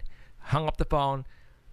The phone rings. Same number comes up on the caller ID. It's the wife, and she goes, "Hi, you know, my husband just called you." And I said, you know, this stuff has been happening to me all my life. My kids are in danger. I almost died. He just almost died. My kids, there's something going on. And I asked her right off the bat. I go, have you messed with the Ouija board? And she says, well, yes, when I was younger, I did mess with fool around with the Ouija board, and I did mess with black magic and evil. And I said, you're done. I go, there's nothing I can do for you. You opened up something that I cannot help you close. You guys have to stop goofing with this stuff, all right? The only hope she has is that one hope that everybody can use. I mean, it could still save her out of it. She says she's tried, and it you know, whatever's there is preventing them from getting rid of it. I mean, she says she's tried everything, and she's down to her last straw. And I said, you know what? There's nothing I can do. You opened up something. You mingled. You goofing around with the wrong crap. And I'm telling you guys out there right now, don't mess with Ouija boards. That SHIT is for real. You mess with it, and they're selling this crap in Toys R Us. Yeah. Because they want to get the kids involved. They're even making pink ones for girls. You know, you guys just need to stop it, all right? Don't go to a party. Don't go to a Halloween party and all of a sudden see a Ouija board on the table. If you do, get the hell out of there. Because if they start messing with it and open up something, it's going to get attached to you, and you're done. If you have a family with kids, you are done. All right? This is not something to have fun with. All right? The way she was discussing what was going on with her life is you know, a couple of her kids almost wanted to commit suicide. She almost died. He's having problems. He's scared out of his wit. And I told him, dude, you married into something really evil. Unfortunately, there's nothing I can do for you. And there's nothing. Stop it. Don't mess with Ouija boards. Don't mess with evil. This stuff is real, guys. You know, once you open it up, that's it. You're done. Well, you are done. You could get rid of it, but it's not going to be easy. It's not going to give up so easy. They're going to have to really. Yeah. Well, you know, they're going to have to really go. Really fight. Right. Yeah. And without anybody to give you instructions on how to do that, guys, because I told her no investigation team, no paranormal team is going to help you do that. No. They'll run away screaming. Yeah, they will run away. Yeah. All right, because they have no clue what they're getting themselves. All they're going to do is go and take video and verify. Yeah, and say, okay, yep, you got something crazy here. Bye. You're on your own. All right. Some of them will say they can, but when they get over there isn't anything they can do. No, there is nothing. And that's kind of like a little bit misleading, that because a lot of them that are into that. They bring things home, right? Right. With them. Right. Yeah. And then if you know some of them, they're having all these health problems. Right. And that's exactly what's happening with her right now. So yeah. See, right, so don't. All right. Bad. If you are in a room with a Ouija board, get out. Go. Don't buy one. Yeah. Don't think it's a freaking fun thing to buy for Halloween. Don't. Heidi says give him her number. She'll try and help him. She could help him too. Okay. All right. Then I will. Okay. I'll do that, Heidi. I do. Okay. We only got like 6 minutes left, dude. And and I want to talk about a little bit about where we were at yesterday. Oh yeah. I mean, you know, we can spend another half hour, an hour talking about this. But okay, we went yesterday. We got a call around the same location where he thinks he's being visited by Bigfoots. And this is not the mountains. We're not talking 5,000, 8,000, 10,000 foot elevation. We are talking valley floor. All right, near the Kings River. That's all I'm going to say. So we took a trip there yesterday. Alan, Robert, myself, and we went. This guy, he's all excited about us being there because he's seen some stuff that he just can't. And I've told you guys about this location. Do you have the footprint? Picture? We found some stuff, guys. They're on his place. All right, and we're talking about where people tell us we're crazy that there's no Bigfoots. Well, I'm gonna tell you, they're down here eating all the oranges and lemons and tangerines. And this is on his hill, on his property, looking down, and this is where they're coming up. All right. I'm just gonna go through these pictures really quick because we don't have much time. He has 3 high-power tension line coming straight to his house, and they converge right at his place. So he has these major highways they like to use. What you're looking at here is the big toe right here, and obviously you can't see it, but then it goes little and a little and little. Okay, we found these, and they were very spread apart, like 8 feet, 10 feet, 8 feet. It was stripe. like 10 feet. Okay. And and that's what we were finding all over the place. There's very high weeds on the side of this hill, and you can see where it's depressed, a location where it's the weeds are literally pressed in, and there's nothing around it. Yeah, all the weeds are not disturbed. Okay, the weeds are not disturbed around it, but you go another 8 feet, 10 feet out, and then you have another pile of weeds that are depressed. Yeah. All right. And you're going, that doesn't make any sense. That's not a deer. That's not a rabbit. That's not wild boar. Well, that one has a toe in it. That one has a toe on it. Okay, let me show you. I mean, it's not a deer. That's a footprint with toes. Right. It's hard to see in the picture, but really, there's toes in there. There's toes there. It was kind of hard. Okay. Now, he took us. He goes, Jeff, I have to go show you something that is really bizarre to me. And he says, as a matter of fact, the night before, we went there yesterday, Saturday. He said Friday night he was out working on his water tank, and he was cussing up a storm because he was, he was getting frustrated. All of a sudden, right around his chicken coop, he hears a human whistle at him, very loud. And he looks over and he goes, "What the beep?" He goes, "Who the effing is over there?" And then he yelled out his wife and his daughter's name. He goes, "Are you guys out there?" And all of a sudden, they open the front door, and his wife comes out. He goes, "What are you yelling at?" He goes, "Oh, my God, quick, come here. Somebody is whistling at me right now over there near that tree." Now, he has, what's this? He has, we're talking the side of hills where he actually has acres of lemons. All right, that's why he's getting a lot of excitement there. Now, all right, hold on. Let me see. Let me look in the Skype here to make sure how much time we got. We got to see how much time we got. Okay. Can't see on radio. Please describe. Can't tweet it to me. Oh, okay. It was too late. All right. It was a picture of a Bigfoot print. Okay. That we were looking at. Oh, okay. So now what we're gonna do is I'm gonna show you. He goes, Jeff. I walked around the side of this hill where we have some old trees. He went underneath it, and he found something that just didn't make sense to him. All right? And I'm going to show it to you right now. See, now, maybe we can send these off to Keith as soon as we get done. Right. Now, right underneath this, what I am showing you is underneath the tree.